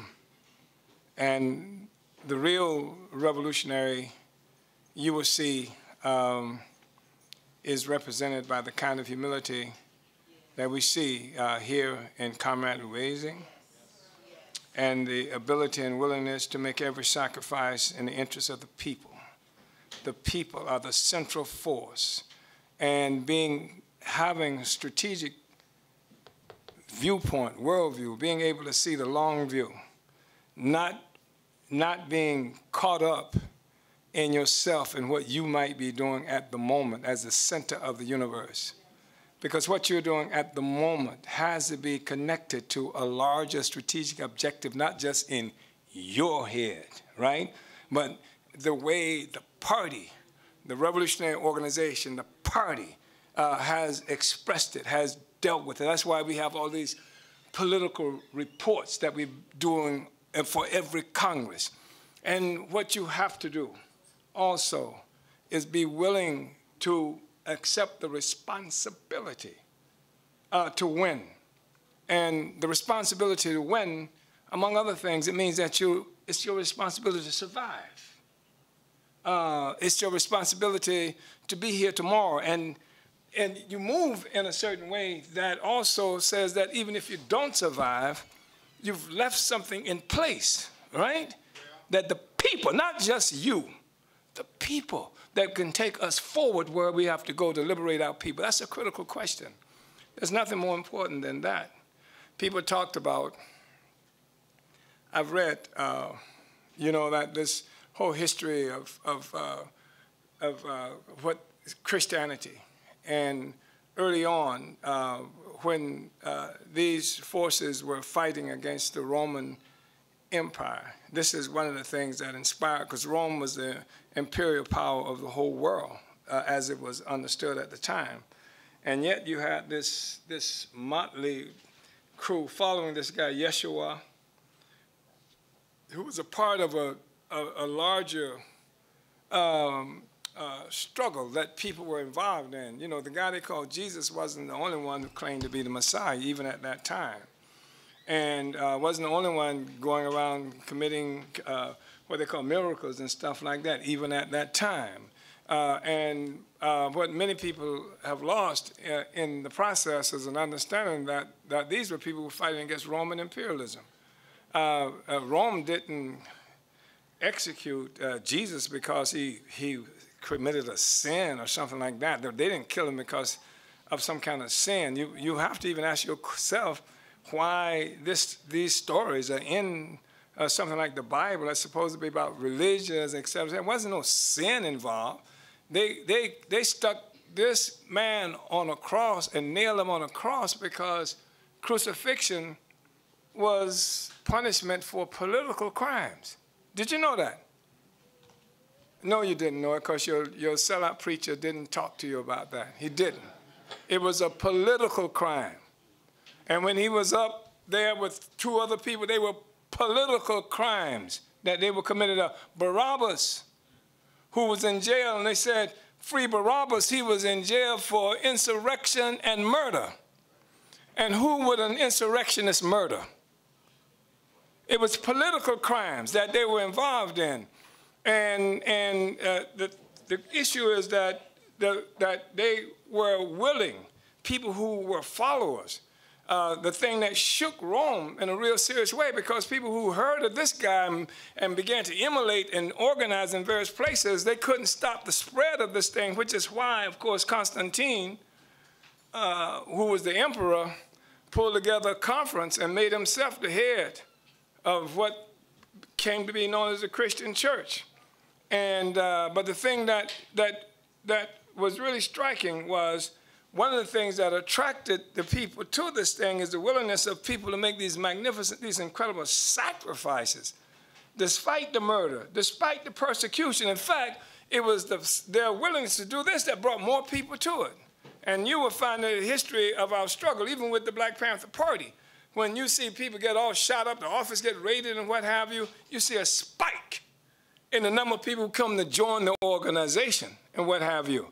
And this is, of course, supposed to terrorize people to push them out of the organization. And I'm saying this because the sacrifices that we make contribute to our aim of liberating our people, of what we call sacrifices. So I want to express appreciation from Comrade Secretary General Louisi, and I want to open it up. Is it now? Do we have time for a half hour for discussion? Uhuru. What was really interesting about this presentation at Humboldt University, as Comrade Louisi said, it was the university that both Marx and Engels had attended. And there were all kinds of forces in the audience at Humboldt. Many white Germans, and even some people of other nationalities. So I had no idea what to expect there at this university. I had no idea at all what to expect. And I stood and I made this presentation, of course, an African Internationalist presentation. I stood and I made this presentation, and everybody was deadly quiet.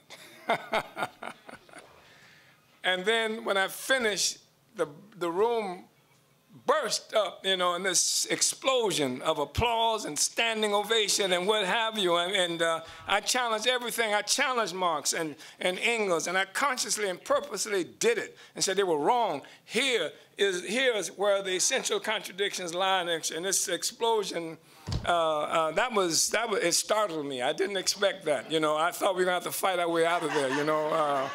But I'm mentioning this, the power of the theory. We have the only explanation of reality. We have it, we have it, we have it, we have it. And that's what we need to understand.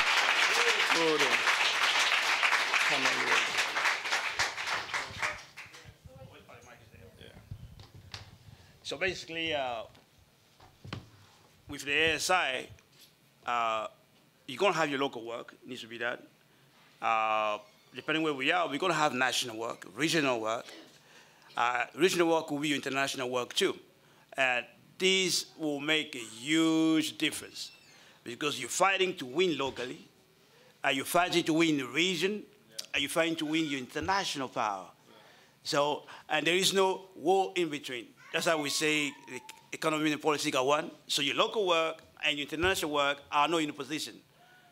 So, and the one who is Tanzania international work will be, it could be to free, let's say, reparational work, for example. You go, companies are here, also in South Africa. If we decide to do something about that company here, that could be international work, or company in South Africa. Or political prisoners here, it could be international work there. We're going to have a trade. Yeah, we are 1.5 billion, and if we decide, Garfield wants sheep, right? when I say sheep, it doesn't sound like English. It sounds like S-H-E-E-P. So when I say sheep, my accent, it means S-H-I-P. You know, my daughter trains me to speak the phonetic the way she wants, but I just can't. So let's say boats. Big boat, big boat. So God have about 2 big boats. And today, we should have 100 of them. Yes. So we need to have international work, economic international work, local international work, you know, local work, economic work, and so on. So being one organization, it makes us confident because, you know, your power comes from each other. And the bourgeoisie is saying in 20, 30 years, the population of black people will double. So you'll be talking of 3 billion African people on the planet. So we're anticipating, basically what they're trying to say, Africa is going to be a world power, basically. Yeah. But we have to define that power. It has to be a revolutionary power. We don't want any parasitic capitalism anywhere on the planet. And that's the mission of the African Social International. Yeah.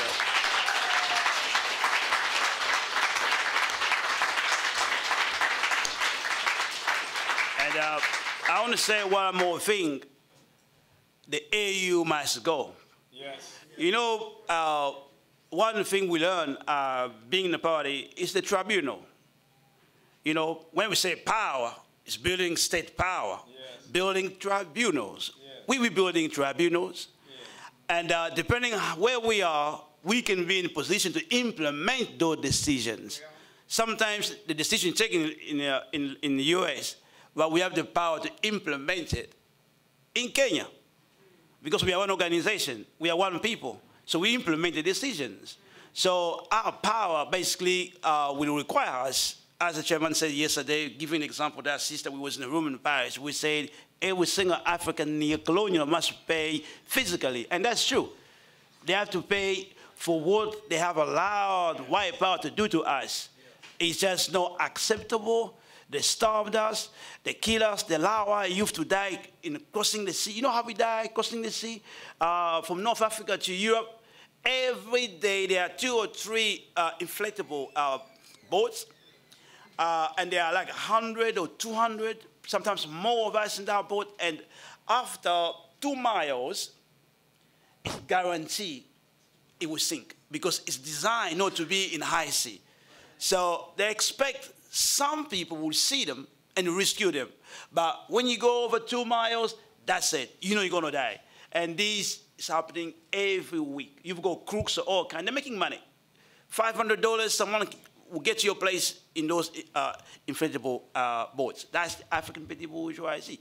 They allow AIDS to be in Africa. They allow Ebola to be in Africa. They allow mother mortality to be in Africa. They allow anything. Parasitic companies from Europe, US, they're dumping toxic waste in Africa. You know that. They dump toxic waste. There are cases, people going to courts.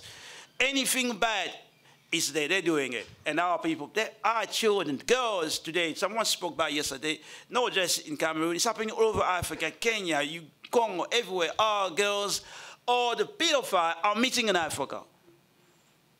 And they will say, what they call it? In Swahili, they call it ujana, which it means youth. They're saying sex with underage. That's not sex with underage. That's a pedophilia. Yeah. Yeah. And it's spread. It's widespread. You know, and that's the African petty bourgeoisie. Is a class that has no value, no significance. It's no needed, unnecessary. That shouldn't be there even for one single day. And we have to remove them from power. Our struggle is blocked. We can't move forward because they're blocking our struggle. They're blocking it. So we need to push them out so we can go forward. And there are only a handful of them, tiny of them. But they are organized. And the African proletariat is not organized. You know what? There are plenty of struggles in Africa. Plenty in the mines. Every single day, when I listen to different radios, I just know what's going on in Africa. I'm amazed by the amount of strikes. But all these strikes are led by honest opportunists and by professional opportunists. When I say honest opportunists, they think what they're doing is the best solution, but they're informed by science. They think they're helping the workers. But, but professional opportunists, that's their job. They don't want you to go anywhere but just facilitate their own interests and using your emotion, the emotion of the people. So those struggles need to meet African internationalism. And that's not their job. It's not that people don't want to struggle. People are fighting, but they don't know where we are. They haven't met us yet. And our struggle is to go to them. Spread when the chairman say, we have to become evangelists. So we want to train thousand African cadres. So we can say, go in all directions. Because we know you're going to meet the struggle. Wherever you go, you're going to meet the struggle. And those struggles have to become African internationalist struggles. And if this happens, I guarantee you, brothers and sisters, comrade, it's over. It's over. And that's our mission, the ASI, the party. Yes, sir.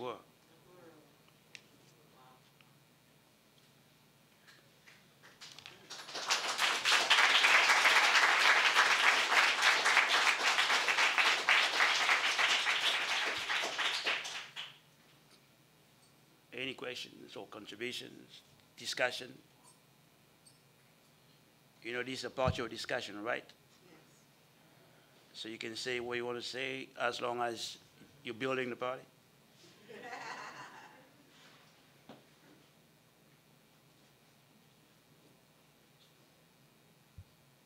Okay. The party is not a mass organization.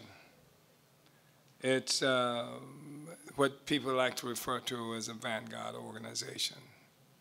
And our objective is to put on the ground everywhere African people are the advanced detachment of the African working class and the African nation. Organizers who will go into places and organize the capacity of the African working class to lead a revolutionary struggle. That's what we're about. That's what, we're saying to the members of our party. So we talk about Vanguard, advanced detachment, the general staff of the African Revolution, the general staff of the African Revolution. The masses do not need us necessarily to lead a demonstration. What they need is the science that we bring. They need revolutionary science. The masses will not automatically come to scientific conclusions on their own. The people come to conclusions that's before them. Once upon a time, we used to say that African internationalism is a common sense philosophy, but that's wrong. It's wrong.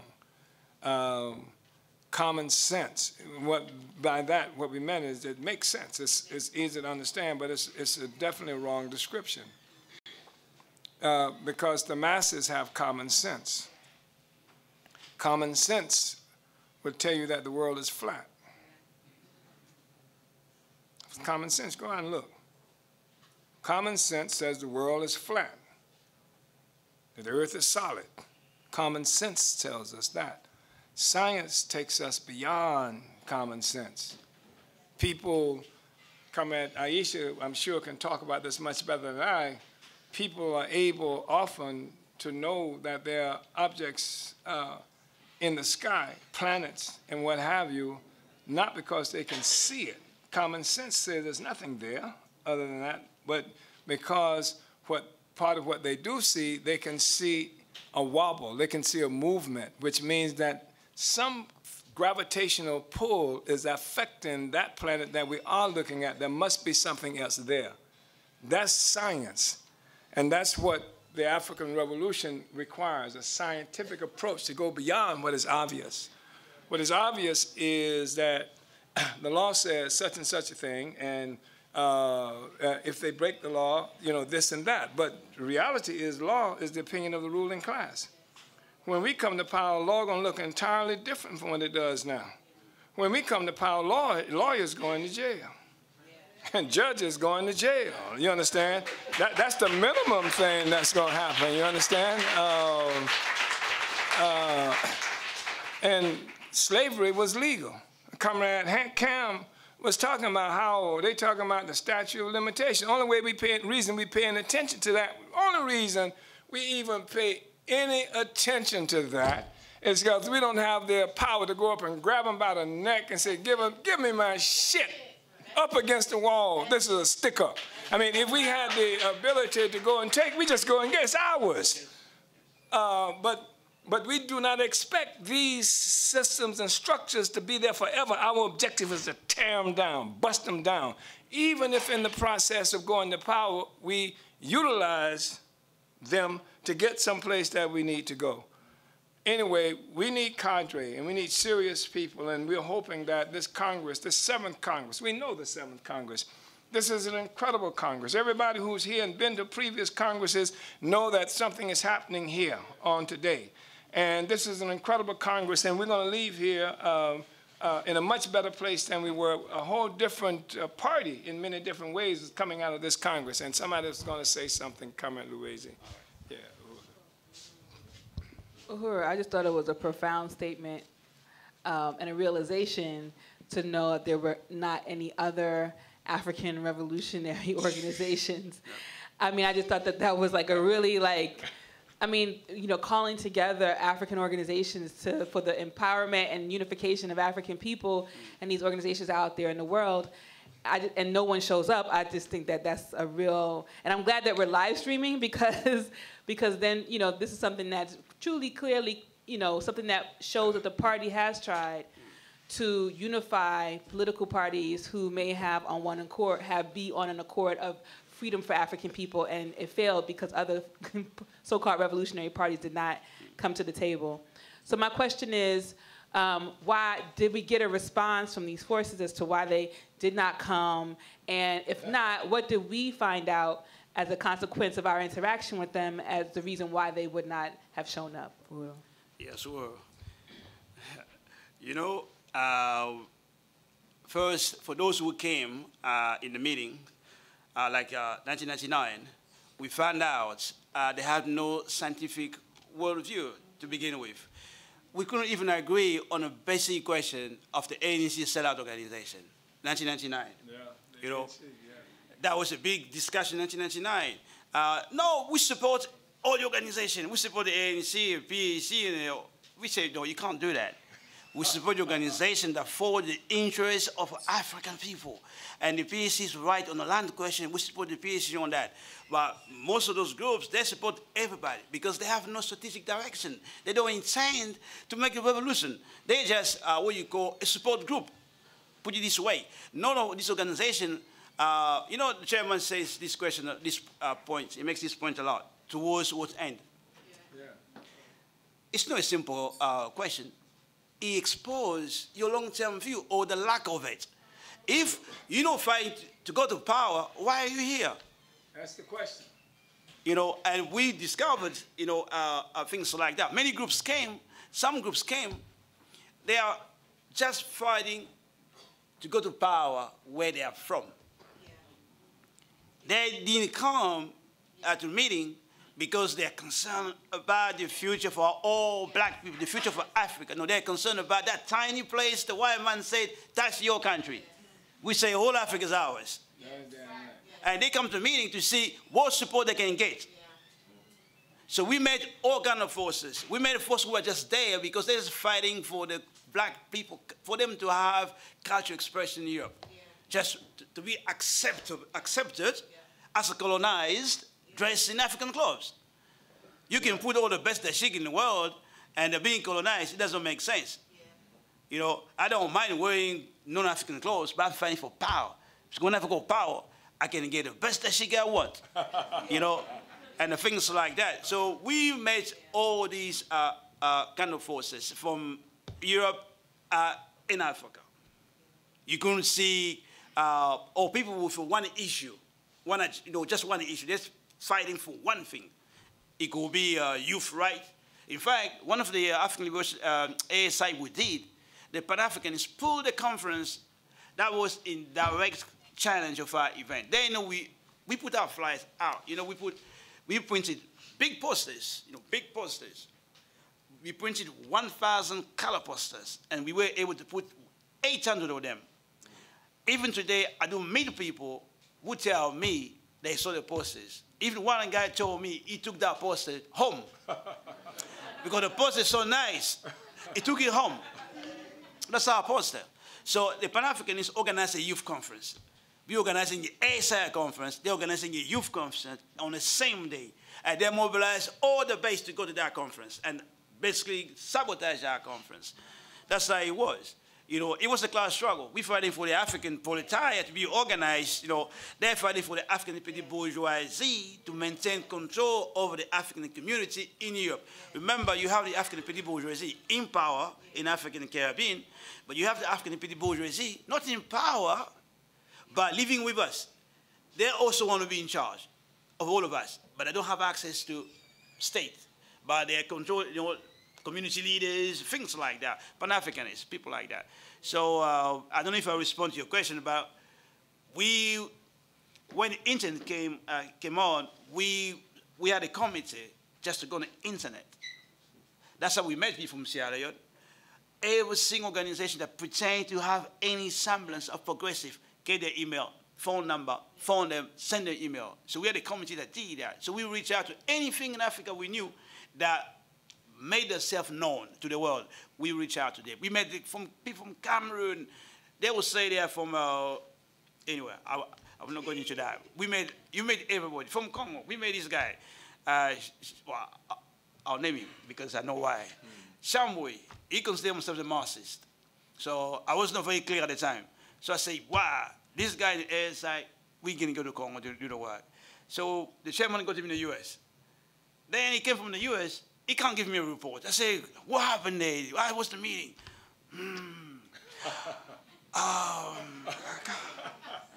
don't know. You know, in the U.S. they have the evangelic influence.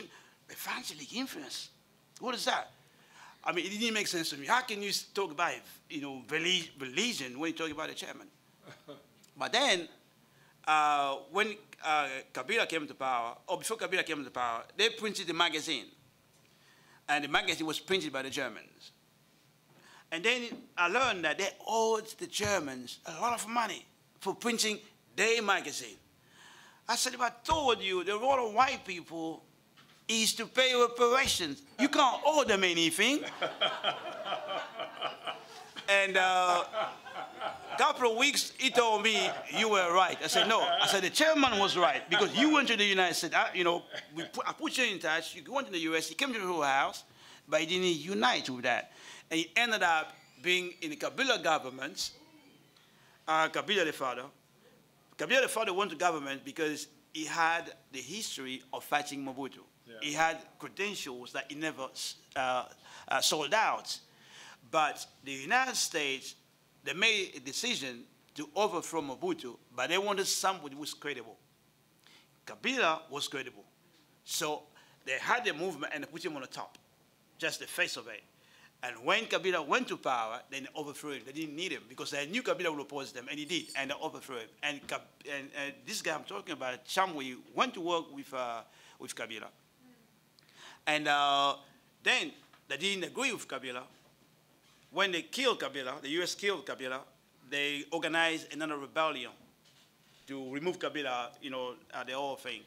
And Shamwe found himself in the camp of the people the CIA organized to chase Kabila. And people phone me, Louis, have you seen your guy? I say, who's that? They say, Shamwe. The tape is on the internet. And he's supposed to be giving Marxist lessons to the people who are funded and supported by the CIA, and he lost credibility completely. These kind of people also we met. Who is Marxist? You know, talk about, you know, following Marx, talking about revolution, things like that, but that's opportunist. So we made all kind of people. I can't, you know, maybe we should put all this down at one point. We made all people to avoid discussion with us. They came to meeting drunk, so we can engage in a proper discussion. But the meeting was organized. So we know we're coming. Why would you be drunk? So we can engage in a proper discussion. Some of the Pan-Africans like that. You know, there are plenty of them. There are plenty of them. People who took our stuff, They printed Resolution 11 from the burning spear. They distribute it in the community, but ended up using, you know, you're being empowered by using African internationalism. What it does, it opens up influence for you, and you use that to do your own thing, not to forward African internationalism. People did that. A lot of people did that. You know, yeah. Yeah, one of the other things that we ran into is something that we run into here in this country, where people have been divorced from revolutionary politics and revolutionary process now for more than 2 generations. There is a politic now, it's a dead, stale politic that's out there that is I can't even characterize as a substitute, but it's a diversionary kind of politic. And often the people who push this stuff really believe it, but it doesn't take you anywhere. There's a politic out there now, again, that does not presuppose the ability of the people to take power. It doesn't believe it. I work right now with some people who are really smart people who can write brilliant pieces and do what they think and what might otherwise be brilliant analysis. But the weakness of their analysis is that they do not have a plan to take power. It's an empty, wow, that's really clever. I want to hear that. Brother, speak again. You know, it's really clever, but there is no assumption of taking power. And if they're in your treatise, if in your presentation, it does not include the assumption of the achievement of power, as brilliant as it sounds, it really ain't. It's absolutely empty. You know, it just sounds good. And so that's one of the contradictions. We're busting that up. The party is busting that up. The work that we do is busting that up. The red, black, and green flying out there busts that up. The Black Power Blueprint busts that up. The work that we're doing out in the streets among the people busts that up. Young people coming to revolutionary consciousness busts that up. It changes all of that. But the party is making that different change. The party has solved so many of the contradictions that had been left on the battlefield, you know? Even the question of white people. I don't say even the question, because that's a fundamental question. That is no teeny bitty, that is no little question. Because that's the monster, that's the big 800-pound gorilla in the room all the time, even if it's not discussed. Even people who want to be free, but they say they want to be free, but their conclusion is, well, the white people are mutants, or the white man is the devil. So, or some other kind of stuff. So the white man is the devil, that was all right back then, because at least it's, you know, it was a statement, because white people had been so deified, said, shit, that ain't God, that's the devil, right? And everybody could believe that. If you believe in the devil, then damn sure if there is a devil, and if it walks the street, it's got to be white people. So at that time, it made sense, right? But the thing is, listen, comrades, it is true that Marx said, philosophers have only explained the world in certain ways. The point is to change it. So if you got a damn explanation, no matter how brilliant it may seem, if it does not contribute to how we change this stuff, it is as worthless as used toilet paper. It is as worthless as used toilet paper. So, for example, if the white man is the devil, right? Well, how do you change this? How do you get out of this? If the white man is a mutation, right, a mutant, then what do? You get an army of geneticists? I mean, how the hell do you deal with that? They can't tell us how to change the world like that. And that's a fundamental question. That's no little question. That's a big question. If African are oppressed all around the world, how do you change that? You build an organization to make that happen all around the world. You don't build just a St. Louis organization. You build a massive organization of African people around the world. You say, well, you can't do that. You can't. Africans can't get together like that. How you going to, they say, like the question, okay, you mean you're going back to Africa? I say, as soon as I slay this beast, I'm on the first thing moving. You understand? They say, well, how you going to get everybody? You can't get everybody back to Africa. I say, if everybody got here, I'm sure the trip back is going to be a lot easier than it was coming here. What the hell are you talking about? Yeah. The trip back is going to be a hell of a lot easier. You understand? Plus, we talking about reparations. Every goddamn ship they got belongs to us. Every airline belongs to us. This time we going back on what used to be called the Queen Martha. Is that what they call this ship line? Whatever it is, you know, that's how we'll do it. So, you know, these are people who can't see beyond this world right now. If you can't see beyond the poverty and oppression that you live in, the only thing you do is just try to find a good bed in this poverty and oppression. We're not fighting for this. We're fighting for the future. And the future is much better than this. And that's who we are as scientists, as revolutionaries, as the African People's Socialist Party, as the Advanced Detachment, as the Vanguard, as the General Staff of the African Revolution.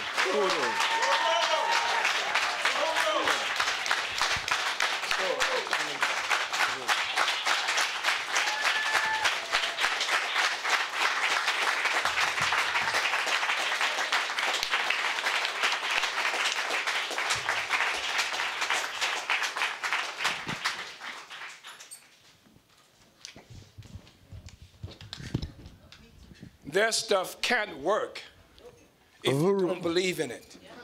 It can't work if you don't believe in it. If you don't believe in their law, if you don't believe in their courts, if you don't believe in their police, it won't work. I'm telling you, it won't work. And our responsibility is to help every African people in the world disbelieve in this setup that they've created for us. Don't believe in this. Yeah. Hooroo. Gotta believe. Gotta believe. Thank you, Chairman. Thank you, Secretary Loazy. I didn't mess it up this time. Got it right. I'm serious. I'm saying I'm approaching that very cautiously. So thank you. It was very profound. Your presentation. We're gonna have we're gonna take a break, and I guess we'll be back. See, it's 3:10. 3. Yeah, we're gonna take a 10-minute break. So, what time would that be? 3:27. Okay. Okay. Hold up 1 minute. I have to make a brief announcement. Someone lost two bags. One has a political report that's highlighted, and one has a black identity T-shirt with a burning spear. And what is it? Oh, yeah, if you find it, if you have it, if you see it, could you please take it back to the registration table? Thank you. Yeah, that's one. One of them has a political report that's highlighted, and the other one is a black identity T-shirt with a burning spear paper. Thank you.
Okay, so we're going to continue with the international regional leadership reports from Secretary General Loizy. Uhuru.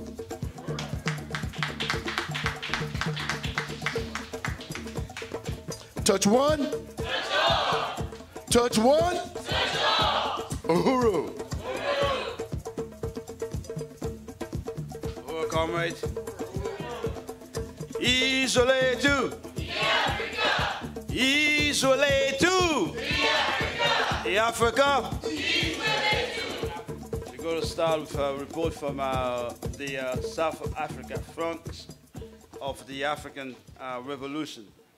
The report I have is from Comrade Tafari Mugeri, who is the chairman of the African People's Socialist Party in occupied Tanzania. And as I say, these comrades are working very hard in a relatively short period.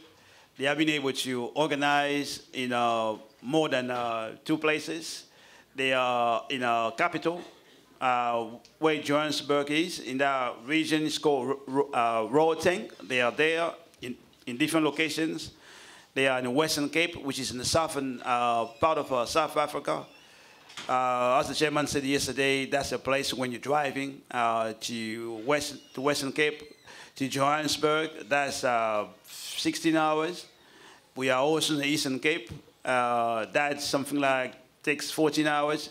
So when you take the distance in consideration, and with very limited resources, it's incredible. Just the enthusiasm to build for the revolution, to build the party, is just great. So it's something that everyone should experience. So I want to read through this report.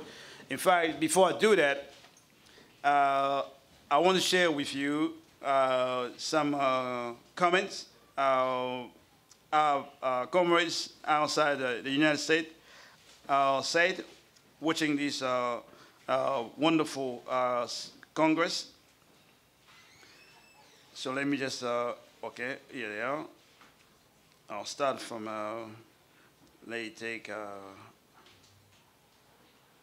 okay, this is from Comrade Patricia in London.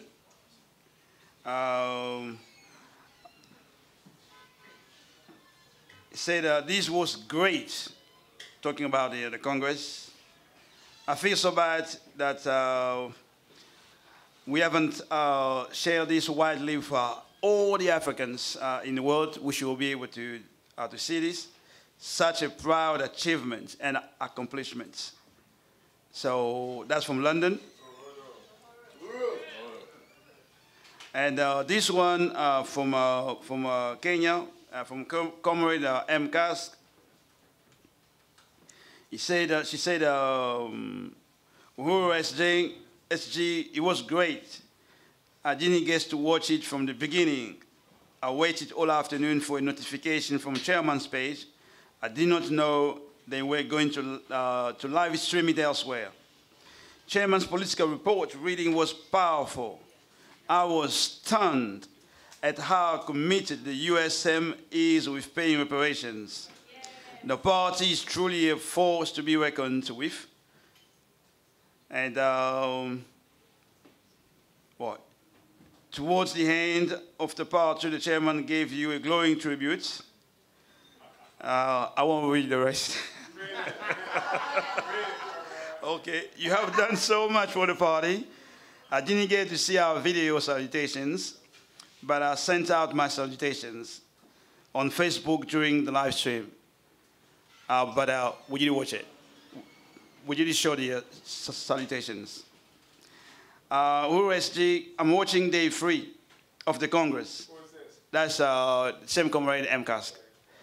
I'm watching day 3 of the Congress. I'm beaming with pride, seeing how happy Citizen Christian is with a new name. And remember the context, the name of Muchoni, Kirima, basically the name of Comrade Shupavu Kirima. Kirima was the name of the only female field marshal commander in the Mau Mau, and the name was Mutoni Kirima. So to have that name, it has to go together because she's the only one. She's the only Kirima. And first name is Mutoni, so it makes sense to have the full name. So instead of just having Kirima. So she's making that point. So that was from Kenya. So there's another one from... okay, this is Comrade Tafari.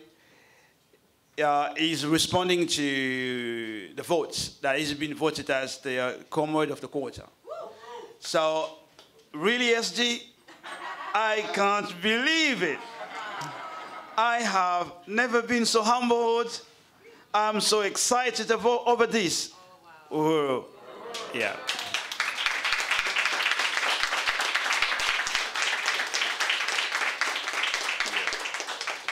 I think that's it. That's what I have, yeah. So I'm going to read this tremendous report from the Southern Africa Regional Committee, report to the 7th Congress of the African People's Socialist Party by Tafari Mugeri, chairman of the African People's Socialist Party, occupied Azania. Uhuru comrades, the leadership of the party, delegates and friends, although the African People's Socialist Party has had several congresses since its inception in 1972, this one is particularly especially for us as the Azania front of the Vanguard party. Yes. When the last Congress, the 6th Congress, happened in 2013, we were just discovering the party and could not participate in any way. However, this time, due to the tireless struggle of the veterans, leadership, and loyal cadre of the African Revolution, we are fully part of this historical meeting, mapping the trajectory to Africa's total liberation and unification, the 7th Congress of the African People's Socialist Party.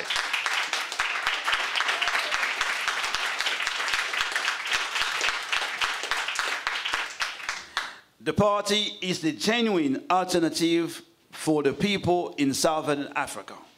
Recently, the political developments in Southern Africa have caught international attention, raising alarm of an anti-colonial resurgence throughout the region. The masses of the people who have been pushed out of political discourse are now demanding for their voices to be heard. This has made it difficult for the comprador neo-colonialists to carelessly carry out their self-serving agendas without an impactful response from the public. Throughout the region, the so-called liberation movements that want independence to usher in a new form of colonialism are losing popularity and the trust of the people.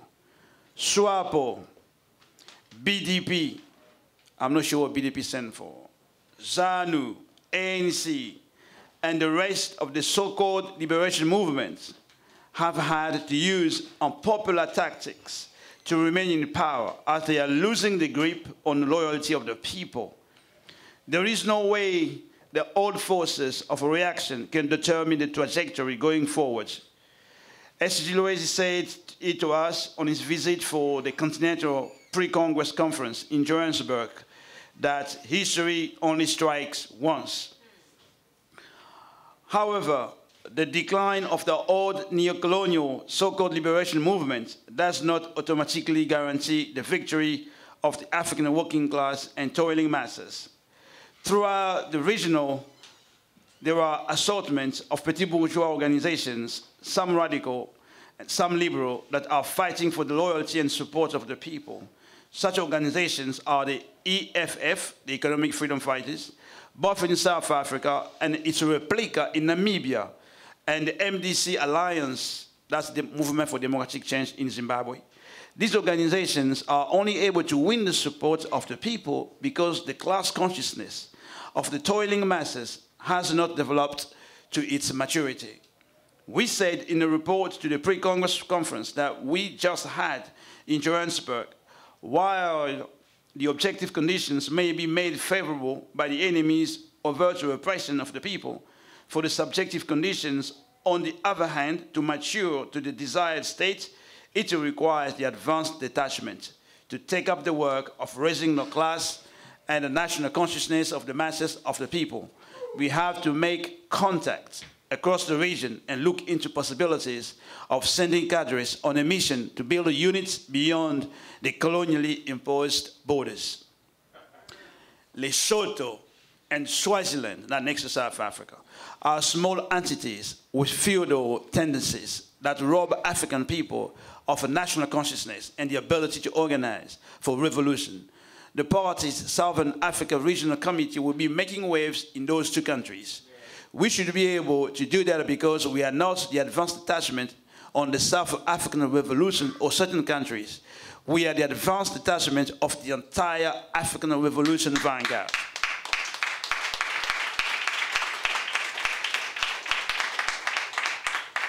As much as we have to go across the borders throughout the region to win forces and establish party units, it is also true that in occupied Azania, we have the advantage of being established in a country that harbors millions of Africans who come as migrant laborers from across the region.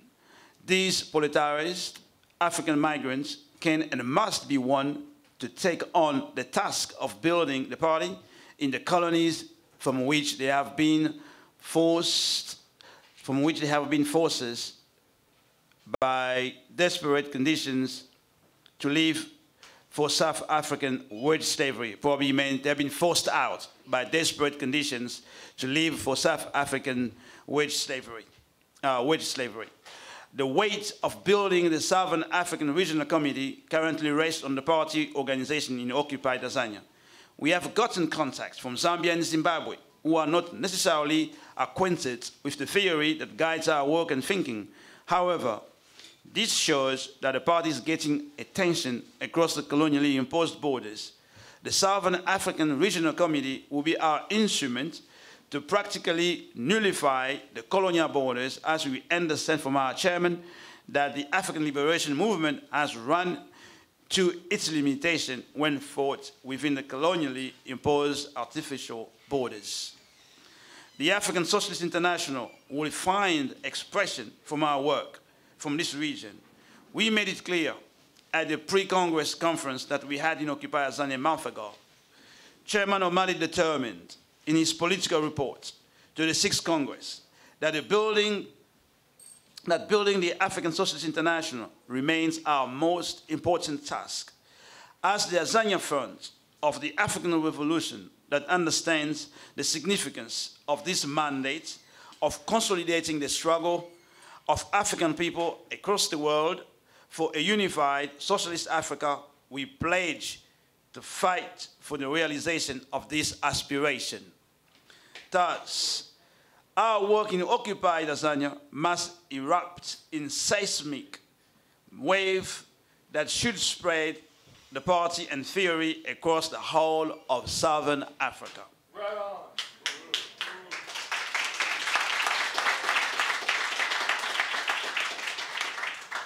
The Southern Africa Regional Committee, made up of uncompromising and dedicated communists, will be realized very soon. The APSP occupied Tanzania will make it a reality. We have observed the objective conditions in Southern Africa have changed dramatically in the recent years. None of the neo-colonial entities illegitimately deemed as nations have not experienced an active discontent with the so-called liberation movement that today occupy the driver's seat of the colonial bus. The fact of the matter is, it is no longer possible for the African neo-colonialists to conceal their true nature. The people are making demands, and the neo-colonialists are forced to ruthlessly gun down mine workers like the white man did in the 1960s. They are forced to use the army to contain the possibility of a people's uprising calling for the end of the neo-colonial rule in Africa. words of the subjective conditions that should equip the African proletariat to wage a ceaseless offensive against our class and national enemies. The fact of the matter is that the subjective conditions that engulf the African proletariat have not matured enough to can clearly draw the line and isolate the opportunistic neo-colonial African petty bourgeoisie. This is the reason, instead of the African working class taking the task to lead the revolution that should unfold in Zimbabwe, they are made to choose between one neo-colonialist over another. Therefore, being the advanced detachment of the African revolution, a serious part of our duty is to fight for the toiling African masses to achieve their class independence. The recent neo-colonial developments in Zimbabwe, marked by the end of Robert Mugabe's 38 years of old stubborn neo-colonial rule, have opened the ground for the rise of petty bourgeoisie and aspiring petty bourgeoisie forces to gear up the capitalist ambitions. These are the likes of Nelson Chamisa, the liberal reformist who has proved to can do anything to win control of the neo-colonial state. That will probably mean that will do anything to win control of the neo-colonial state. Apart from the age difference and charisma, Nelson Chamisa is not fundamentally different from Emerson Mnangagwa, the new ruler of Zimbabwe. Because the main opponent is a young person. That's what basically he's trying to address. The same can be said about Julius Malema and the EFF in relation to his neo-colonialist opponents like Jacob Zuma and Cyril Ramaphosa. Our work in building the capacity for the Southern Africa Regional Committee of the ASI also means spreading African internationalism throughout the region. We already have a number of platforms at our disposal. Our presence on social media platforms like Facebook and Twitter should be used to win Africans who are outside of the South Africa borders. Another platform we have is the very communities we are building units in. These townships harbor African immigrants who have been integrated in the struggles of the local African people who are repressed by the neo-colonial government. We must win these Africans. Our work in occupied Tanzania sets the ground. On the 9 provinces, we have managed to win comrades from 6 of them. We are in Gauteng, where our headquarters will be. We are also in the Western Cape, Eastern Cape, Northern Cape, and Limpopo. Most of the people who come to us wanting to join say that they are looking for a genuine organization to join, which is what we correctly represent to them.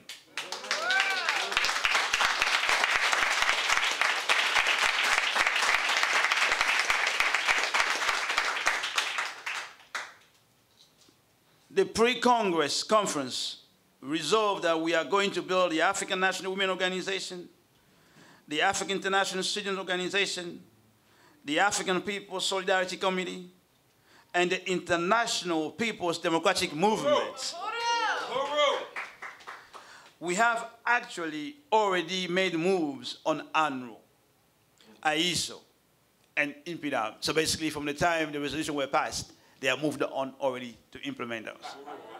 That was just a month ago.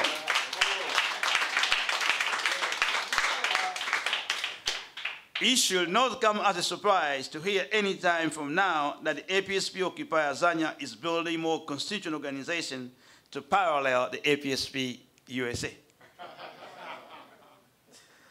Another resolution that will be made is to host the first International African Liberation Day. A plan of action is being developed on this.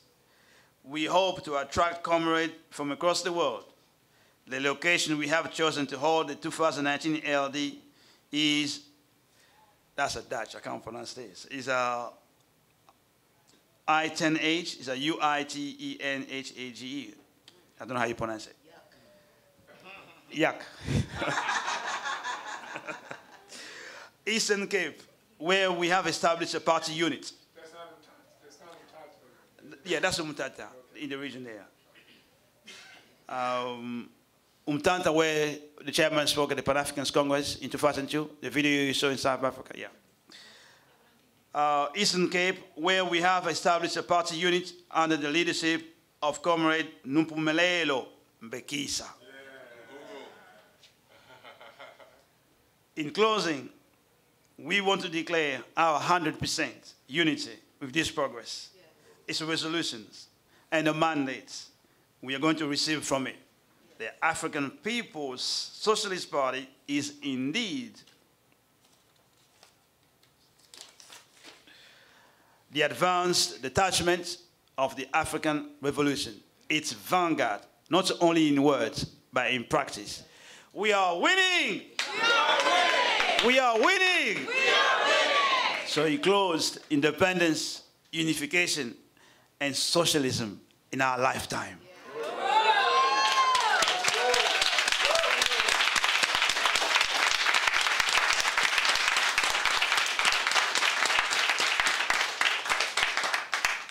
I love it. Yes. So that was Chairman Tafari Mogeri in South Africa.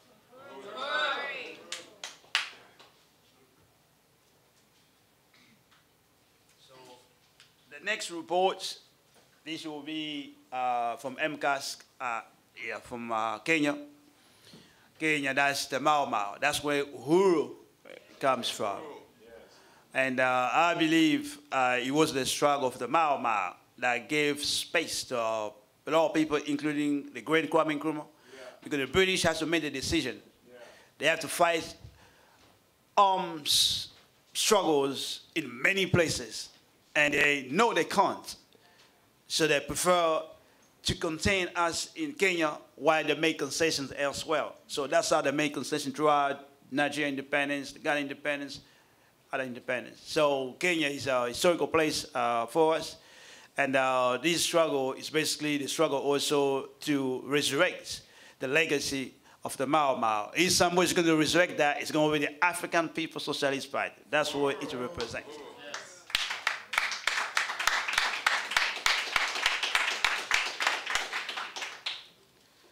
So African People's Socialist Party Kenya is a component organization of the African Socialist International.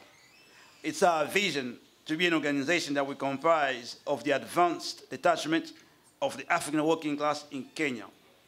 In this country, there is a dire need to split the African proletariat from the African petit bourgeoisie, to stop the latter from using poor African workers as cannon fodder in the fight between its neo-colonial power factions.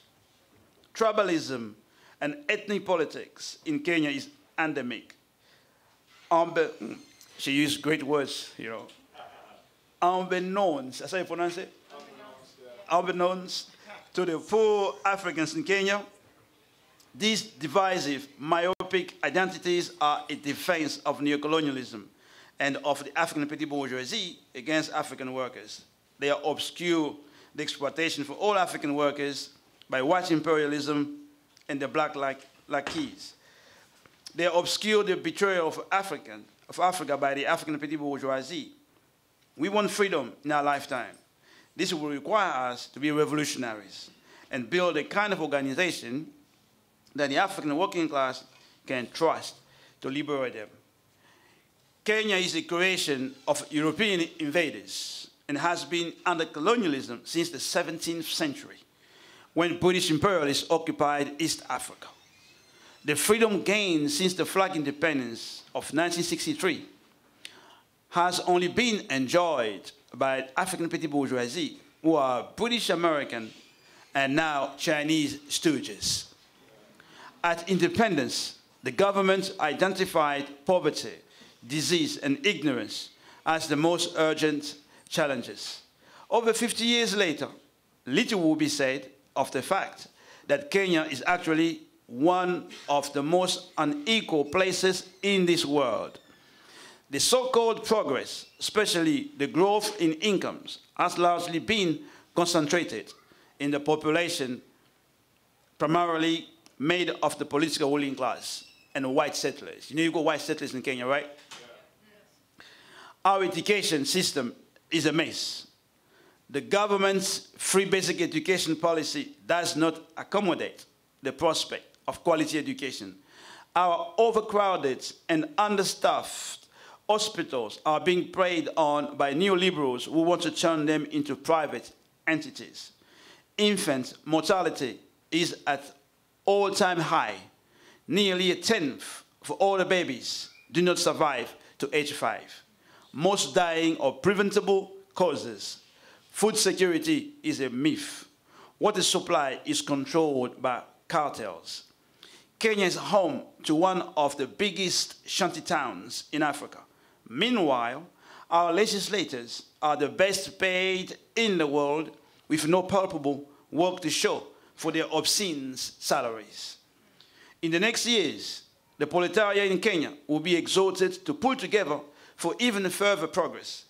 We will be asked to rally behind the government and its visions of development, like what is happening right now.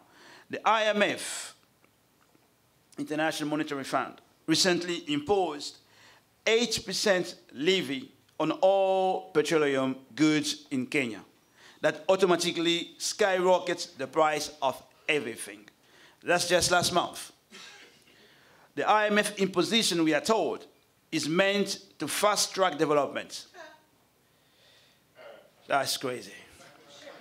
This government has the audacity to lie that they are overtaxing us in order to provide essential services. The truth is, they need to pay the IMF Shylocks.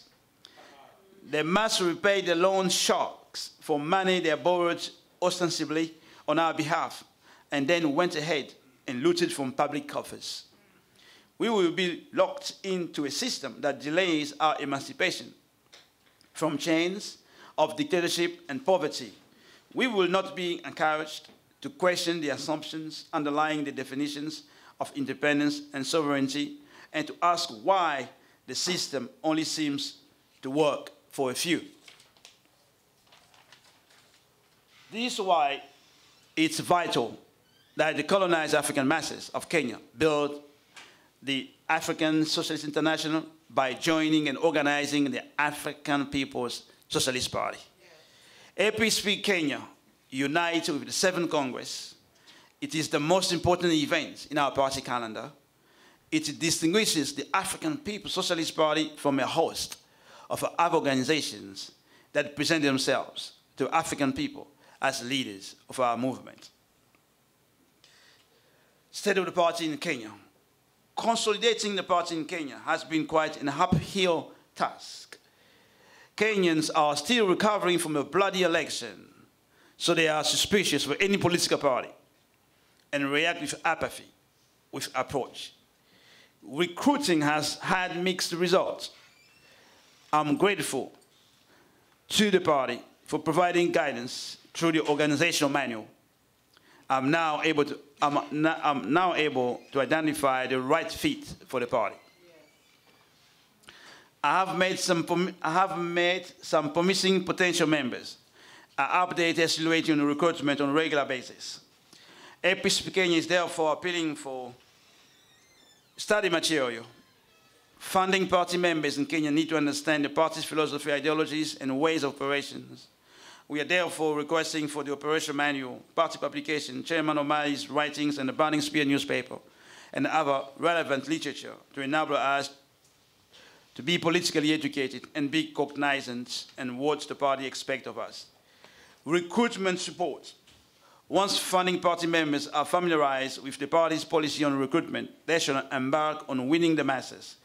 To be able to spread African internationalism in the country, we will need a presence on a digital space.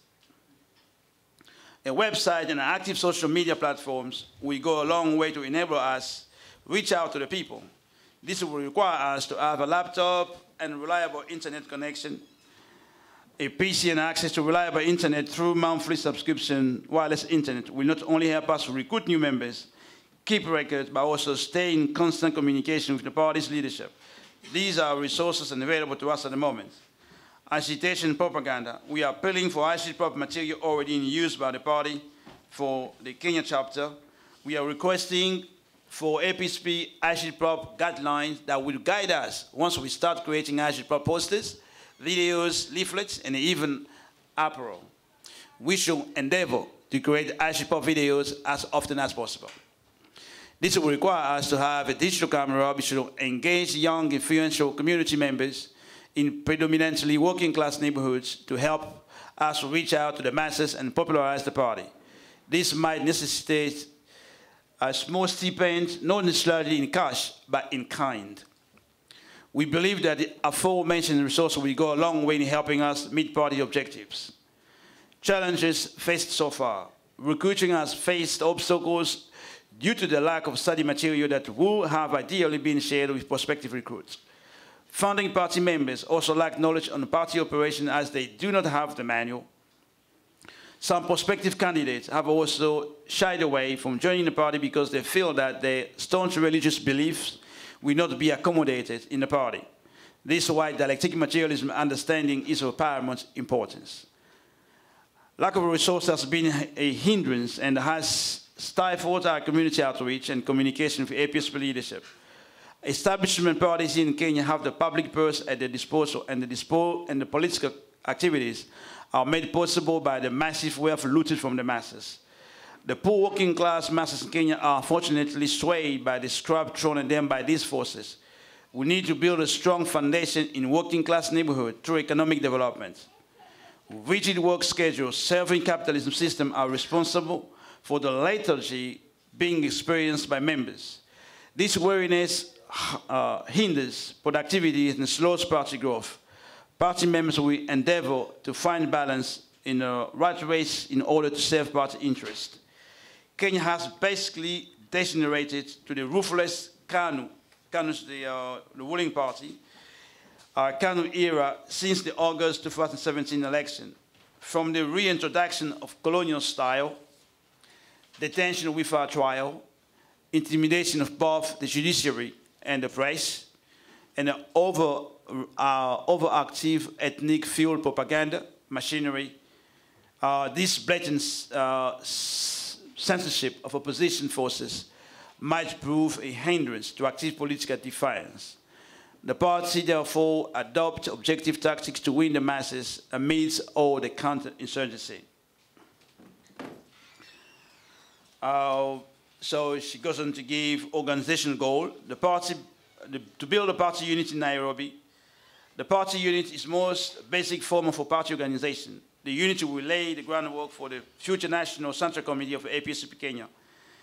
This proposed unit will consist of, she gives the names, there are 4 names here, led by Comrade M. Kask.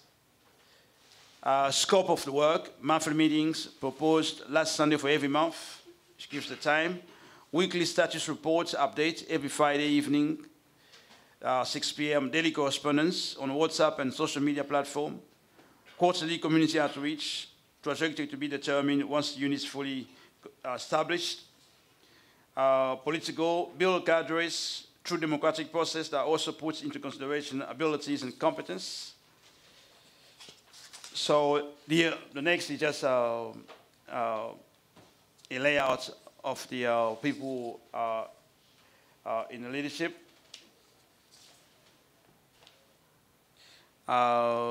Then she briefly just mentioned the region, basically. In Uganda, she just mentioned she mentioned basically Bobby Wine. I don't know if she pronounced Wine or Wine, but he's a young artist, basically, who has grown to be a possible challenger to the rule of Museveni.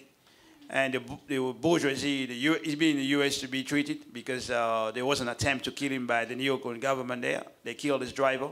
So it's possible the US governments and their white imperialists might be looking at these young folks as a possible replacement to Museveni. We don't know, but it could be. And also, you mentioned the president of Tanzania, Magufuli, with his obsession with anything but development. Magufuli is the president of Kenya. He's trying to be, you know, the efficient neo-colonialist ruler. Yeah, the one who does not fight to destroy, to overthrow parasitic capitalism, to overthrow neo-colonialism, but to make neo-colonialism efficient. Everyone goes late to work. He wants everyone to go on time to work. People don't clean the cities, but they get paid. You want to make sure you want to clean the cities. So you want to make neo-colonial Tanzania good, you know, efficient. But it does no deal with the critical question, the unification of Africa and the overthrow of neo-colonialism. It doesn't deal with that because it's a neo-colonialism itself. So that is, and Pan-Africanists do support that. So these are the great reports. This one from Kenya, from our forces on the ground there. And of course, they are not with us here, but it speaks to the inroads African internationalism is making. These are the forces who are prepared to engage, who are prepared to spread African internationalism, who are prepared to study it, who comes to the party because they want to be part of the revolution. They come to the party because they are informed that theory is what is going to inform and equip them and mobilize and organize the people. So it's really, you can see for yourself, we entering with a new period. You know, the world has changed. And we have to explain for ourselves how the world is changing from our perspective. And from our perspective, the world is changing because the work the party is doing. Remember, the basic line of African internationalism is that imperialism is in crisis because the colonized people have been winning. So the neocolonialism in Africa is in crisis because the party is winning, because we are the custodians of the struggle to overthrow neocolonialism. There is nobody else there who talks about overthrowing neocolonialism. Nobody else talks about African poverty coming to power. We are the one doing it. So that's how we can tell with confidence that the world is changing. Neocolonialism also is experiencing crisis because African internationalism. You know, we are used to see or celebrate victories of other people, other forces, and underestimate our own. And we are part, we are the mix. And the question is just how we consolidate our presence in all those places so we can complete the struggle, you know, complete the final 600 years old struggle for African people to its final conclusion. That's what the ASA is all about.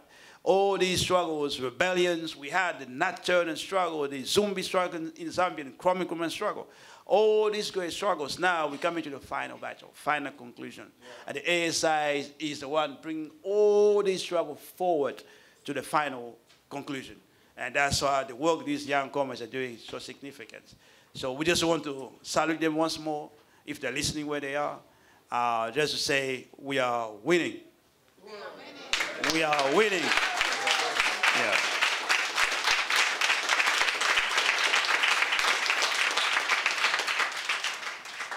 So I don't know if people have got questions or anything.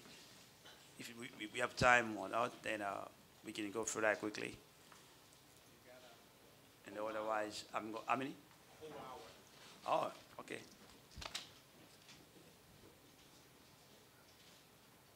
Any questions?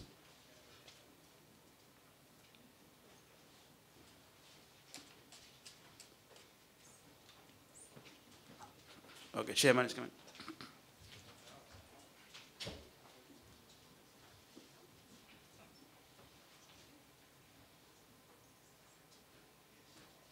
Uhuru, I just want to say that we have to change the narrative about the conditions and struggles of African people around the world. That's our responsibility. Comrades M. Kask and members of the African People's Socialist Party, Occupy Tanzania or South Africa, are not here physically because the United States government will not give them visas to come to this country. The most difficult thing in the world is for an African working class person to come into this country. They create situations at the U.S. consulates throughout Africa where Africans can spend all day in the sun waiting to get into the consulate and can spend monies worth several months of their salaries to get an application to apply for a visa to come to the United States, only after getting to see the consulate to be turned down, and of course to keep the money that they've taken from the African workers. And you have to be enraged about this, but of course you couldn't be because you didn't know. And most of the African world is unaware of how we are treated by the U.S. and other imperialist countries. I mentioned the U.S. consulate, but it's French. It's to others that do the same thing. It's as if the U.S. has determined that Africans can only come to this country in chains, like we have come. We have to have a formidable presence here and other places. That's one of the things I think the ESI has to push against these governments about their refusal to allow Africans to come into the United States. So I wanted to recognize that, and I want you also, comrades, to understand that those comrades would be here with us today were it not for that. White people don't have problems with visas in Africa. They can show up without a visa, and often do without visas, and get into the countries that they want to get into. It's we who cannot do that. Whether we live on the continent of Africa or whether we live some other places, we who are blocked from access to our own people and to our resources. There is just a very serious ongoing determination by the imperialists to keep us separate from each other. And I just wanted to acknowledge that these comrades, given an opportunity, would be here. I want to also really express appreciation to these comrades who are doing this work in South Africa and Kenya, and other comrades who I know we've worked with at different times to build the party on the continent of Africa. There are comrades who in Australia we didn't report on, party members who are in Australia, the indications of interest of the party in India. And this is the time that we have to build. That's why theory is so critically important. And all of us understanding that this whole national question, who we are, is something that enslaves us. Ignorance of this question enslaves us all around the world. And the ethnic violence and tribalism, that tribal violence that Comrade M. Kask just mentioned is only possible because the fact is that these minority or these minor identities that we have are allowed to continue to achieve the greater significance of our identity. We are Africans. We are a nation. And this is what we have to win. We have to win it. And the other thing I want to say about that, Comrade Louise mentioned, in France, we lost the whole party organization. It's a pretty big organization in France. And we lost it around the question of homosexuality. And these backwards forces, nationalist, petty bourgeois forces, who wage a serious struggle with the party around this question. I'm mentioning this because this struggle is also what helps to shape and define who we are as a party. Yes. We could have capitulated to that line, to that politic, in order to have a larger organization and presence in France, but we didn't. Right. And that helps to say who we are. That helps to shape and define the carrow, the metal of the African People's Socialist Party as well. But the other thing about this, and we hear that happening in this country too, between reactionary, backwards elements in this community. Some quite popular nationalists of an assortment of nationalists who talk to us about how, and this is what makes you want to throw up, or as I've heard Comrade Kalambayi say in the presence of a neo-colonial force here about 4 years ago, 3 or 4 years ago, makes you want to puke. You understand?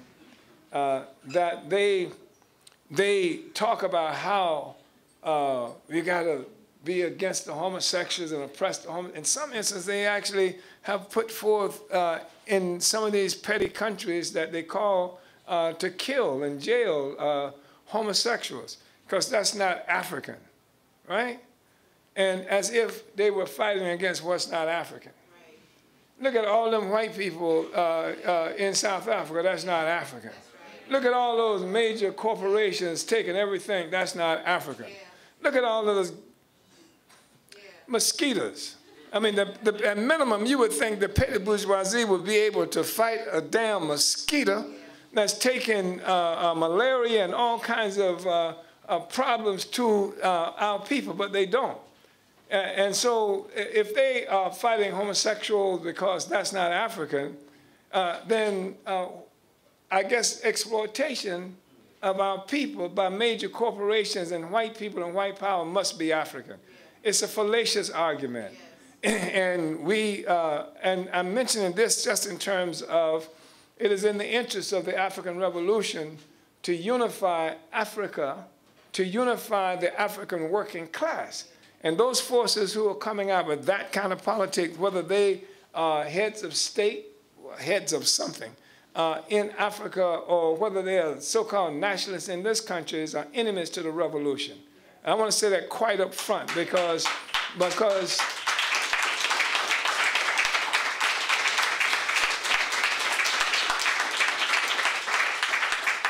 anytime you would have forces out there who actively work at splitting the nation. I mean, that's what the imperialists have already split us up. And our struggle is to bring the nation together in this concerted effort to liberate ourselves, to unify Africa, to be able to win our freedom. And they would do all of this stuff to split the nation. They would do the stuff to split the African working class based on some nonsensical political line around homosexuality and sometimes around women. And that's horrible in our Africa, where the whole society revolved around the leadership of women historically. And that's the thing that we're confronted with. So this is part of what the African proletariat has to do. I was in Ghana. I was leaving Ghana, and I was heading to the airport, and I saw a big rally. I don't know if were you with me, Comrade Louis? Yeah. You were in South Africa at that time, and a big rally was happening, and so I stopped, and a lot of Africans knew me from Ghana. They knew me. They were aware of me. They had seen me in some way or another that I didn't know them. And they come over, because this man whom I had respected a long time, I read a book he wrote a long time ago called The West and the Rest of Us. It was a book that was quite influential in some ways. There were some weaknesses with the book because he didn't have the ability to identify class enemies, and he was talking about stuff like the elite or something to that effect. So I went over to see, I went over, and then they called me, dragged me up on the platform. And this man was Chinwe Usi, was the person who was presiding over this meeting. And this meeting was an anti-Arab meeting. And they were talking about how, as opposed to the total liberation and unification of Africa, they were talking about unifying sub-Saharan Africa. Because the Arabs, the dominant force in the north, and they can't be considered a part of the African Revolution, right? And they are even able to condemn Kwame Nkrumah for this. And as you know, one of the really significant things that Nkrumah did was move toward uniting all of Africa, including the north and the southern part of Africa. In fact, he took a wife from Egypt, partially as a symbolic gesture, toward that end, of unification of all of Africa. And so this guy wants me to come to the United States, back to the United States, and to organize, pull together a 1 million-man march against the Arabs in Darfur, I think it was. And the Darfur issue that even rages in some form or another today is something that was manufactured, just like AIDS. It was manufactured in some laboratory in the U.S. It's a Zionist U.S. war that's being made to keep Africa divided. And so they do all of this work to divide Africa. And then since that time, they've created what they call South Sudan. They killed the leader of Sudan, who had worked with them, and who worked with the CIA. We met with these forces before they went to power. They were part of the effort we were making to build the ASI. They worked with the CIA. And they killed this I forgot, what was the name of the person? The bomb, John Garang. The Sudanese People's Liberation Movement, Sudanese People Liberation Army, and so all kinds of work's done all the time to split us. And when you look at all of Africa, even Northern Africa, let me make something clear to you. Many of the Muslims and Arabs in North Africa have imperial attitudes toward African people. I'm not talking about the damn attitude. I'm not talking about what's in their brain. I'm not talking about stupidity, because there are stupid Negroes too who don't want to be a part of the African Revolution, but the objective reality tells us who they are. Do you understand? You can't base your political line on the intellect of the oppressed people. You don't base that on their intellect. You base that on the objective relationship that they have with us and other people who are oppressed in the struggle against imperialism. That's how we define this relationship. I was walking through the train station in Washington, D.C. with Comrade Oseinu, and I'll never forget the time we stopped at this vendor, this Muslim Arab vendor, who, when he heard that Oseinu's name, what his name was, it was a really insulting kind of response that he gave, because he said, that comes from Hussein, because we enslaved you. Okay. So I'm not saying that imperial attitude does not exist. It does. It has. But we have also seen examples even from bourgeois nationalist forces like Nasser in Egypt.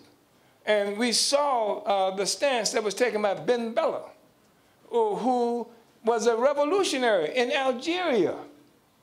And that was stronger than most of when he was at the founding meeting of the Organization of African Unity, when Kenneth Kaunda from Zambia stood up and called for what the African petty bourgeoisie always calls for.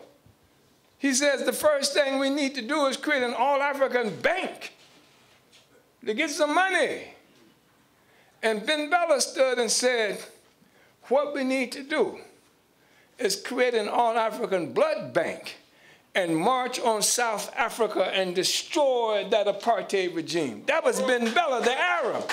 That was the North African Muslim Arab who said that. So our objective is to unite the revolutionary forces.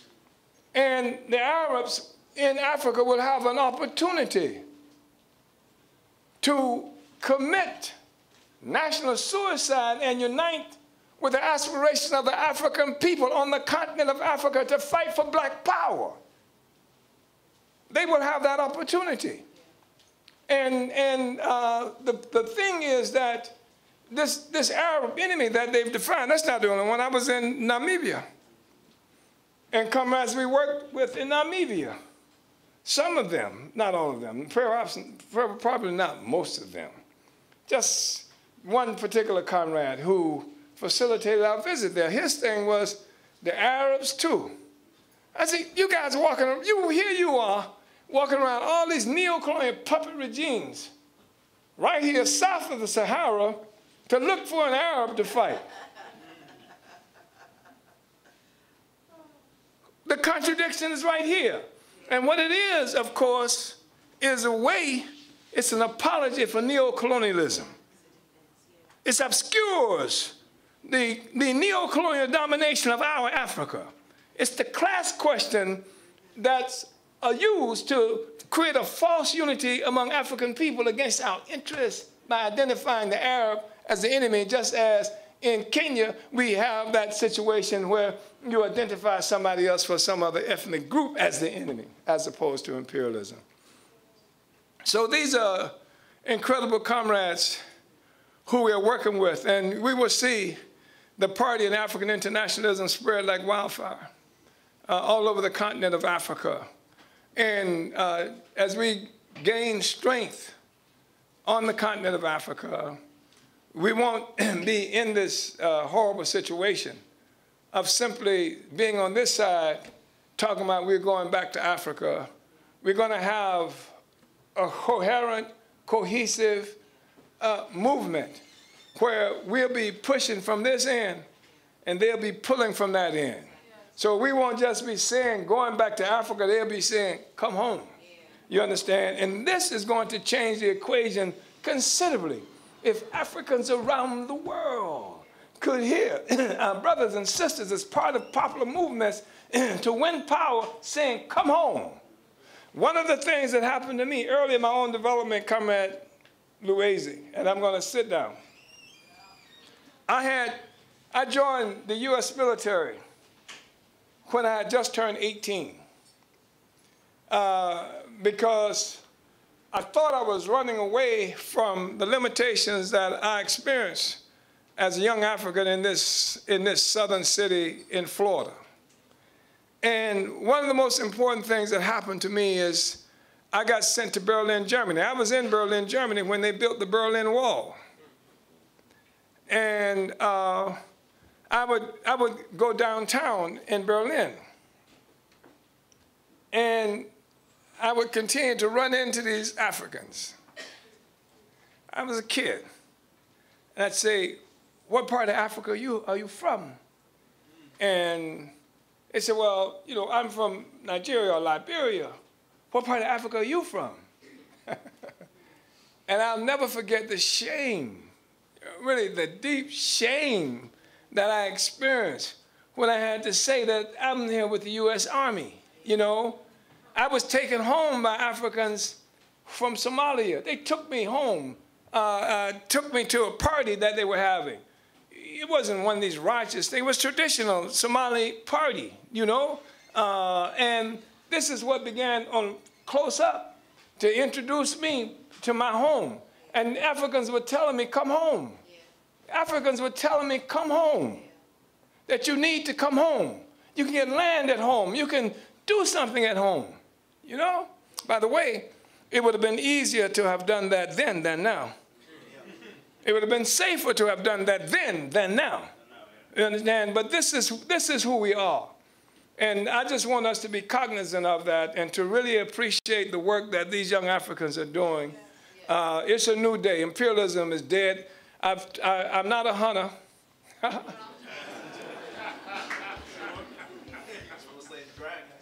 But I've been told by hunters that you can shoot a deer in flight, shoot it in the heart, and it'll still run another 50 yards before it falls dead. Imperialism has been shot in the heart. You understand?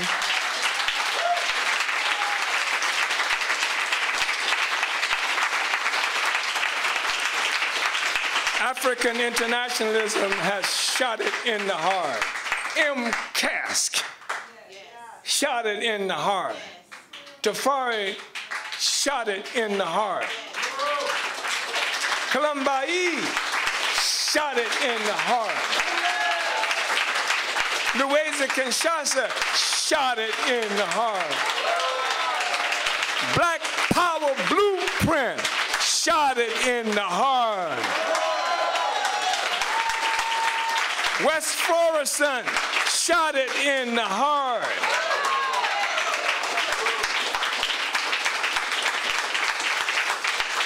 It's a new day, and I just want to express my appreciation, and you must understand and believe in your connection to your Africa, because the neo-colonialists on every side of the Atlantic would tell you that they don't want us, we don't want us, and the neo-colonialists in many instances, most don't want us there. They don't want us in Africa. You're damn right they don't want us there. The neo-colonialists do not want us there. And the neo-colonialists over here would tell us the same thing. Africa is our land. We're going home, and we're going to crush the roaches on the way to the struggle.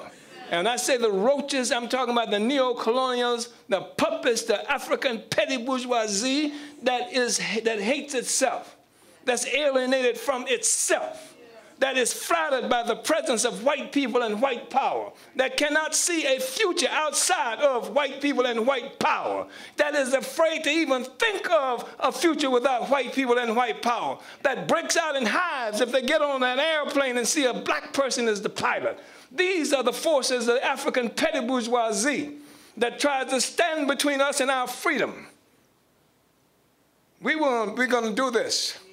And so this is, again, an incredible process, and this 7th Congress is going to be remarkable in terms of what it means for us in the history of our struggle. Uhuru.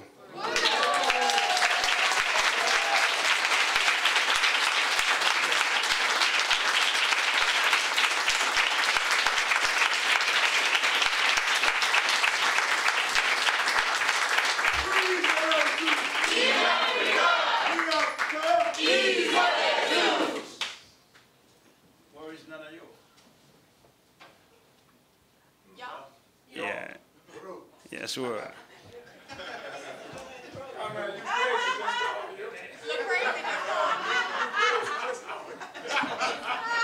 Uhuru. Yeah, just give everybody, give the chairman and Secretary General Lucrezi Kinshasa. Louise Kinshasa. A round of applause for those awesome reports from MCAS, Tavari, and so we're going to bring, we're going to adjourn for the evening and bring this day 4, man, was really, really enlightening. And so we're going to take the flag down. Is my honor guard, is our honor guard ready? Yeah, we're going to take the flag down like we did this morning.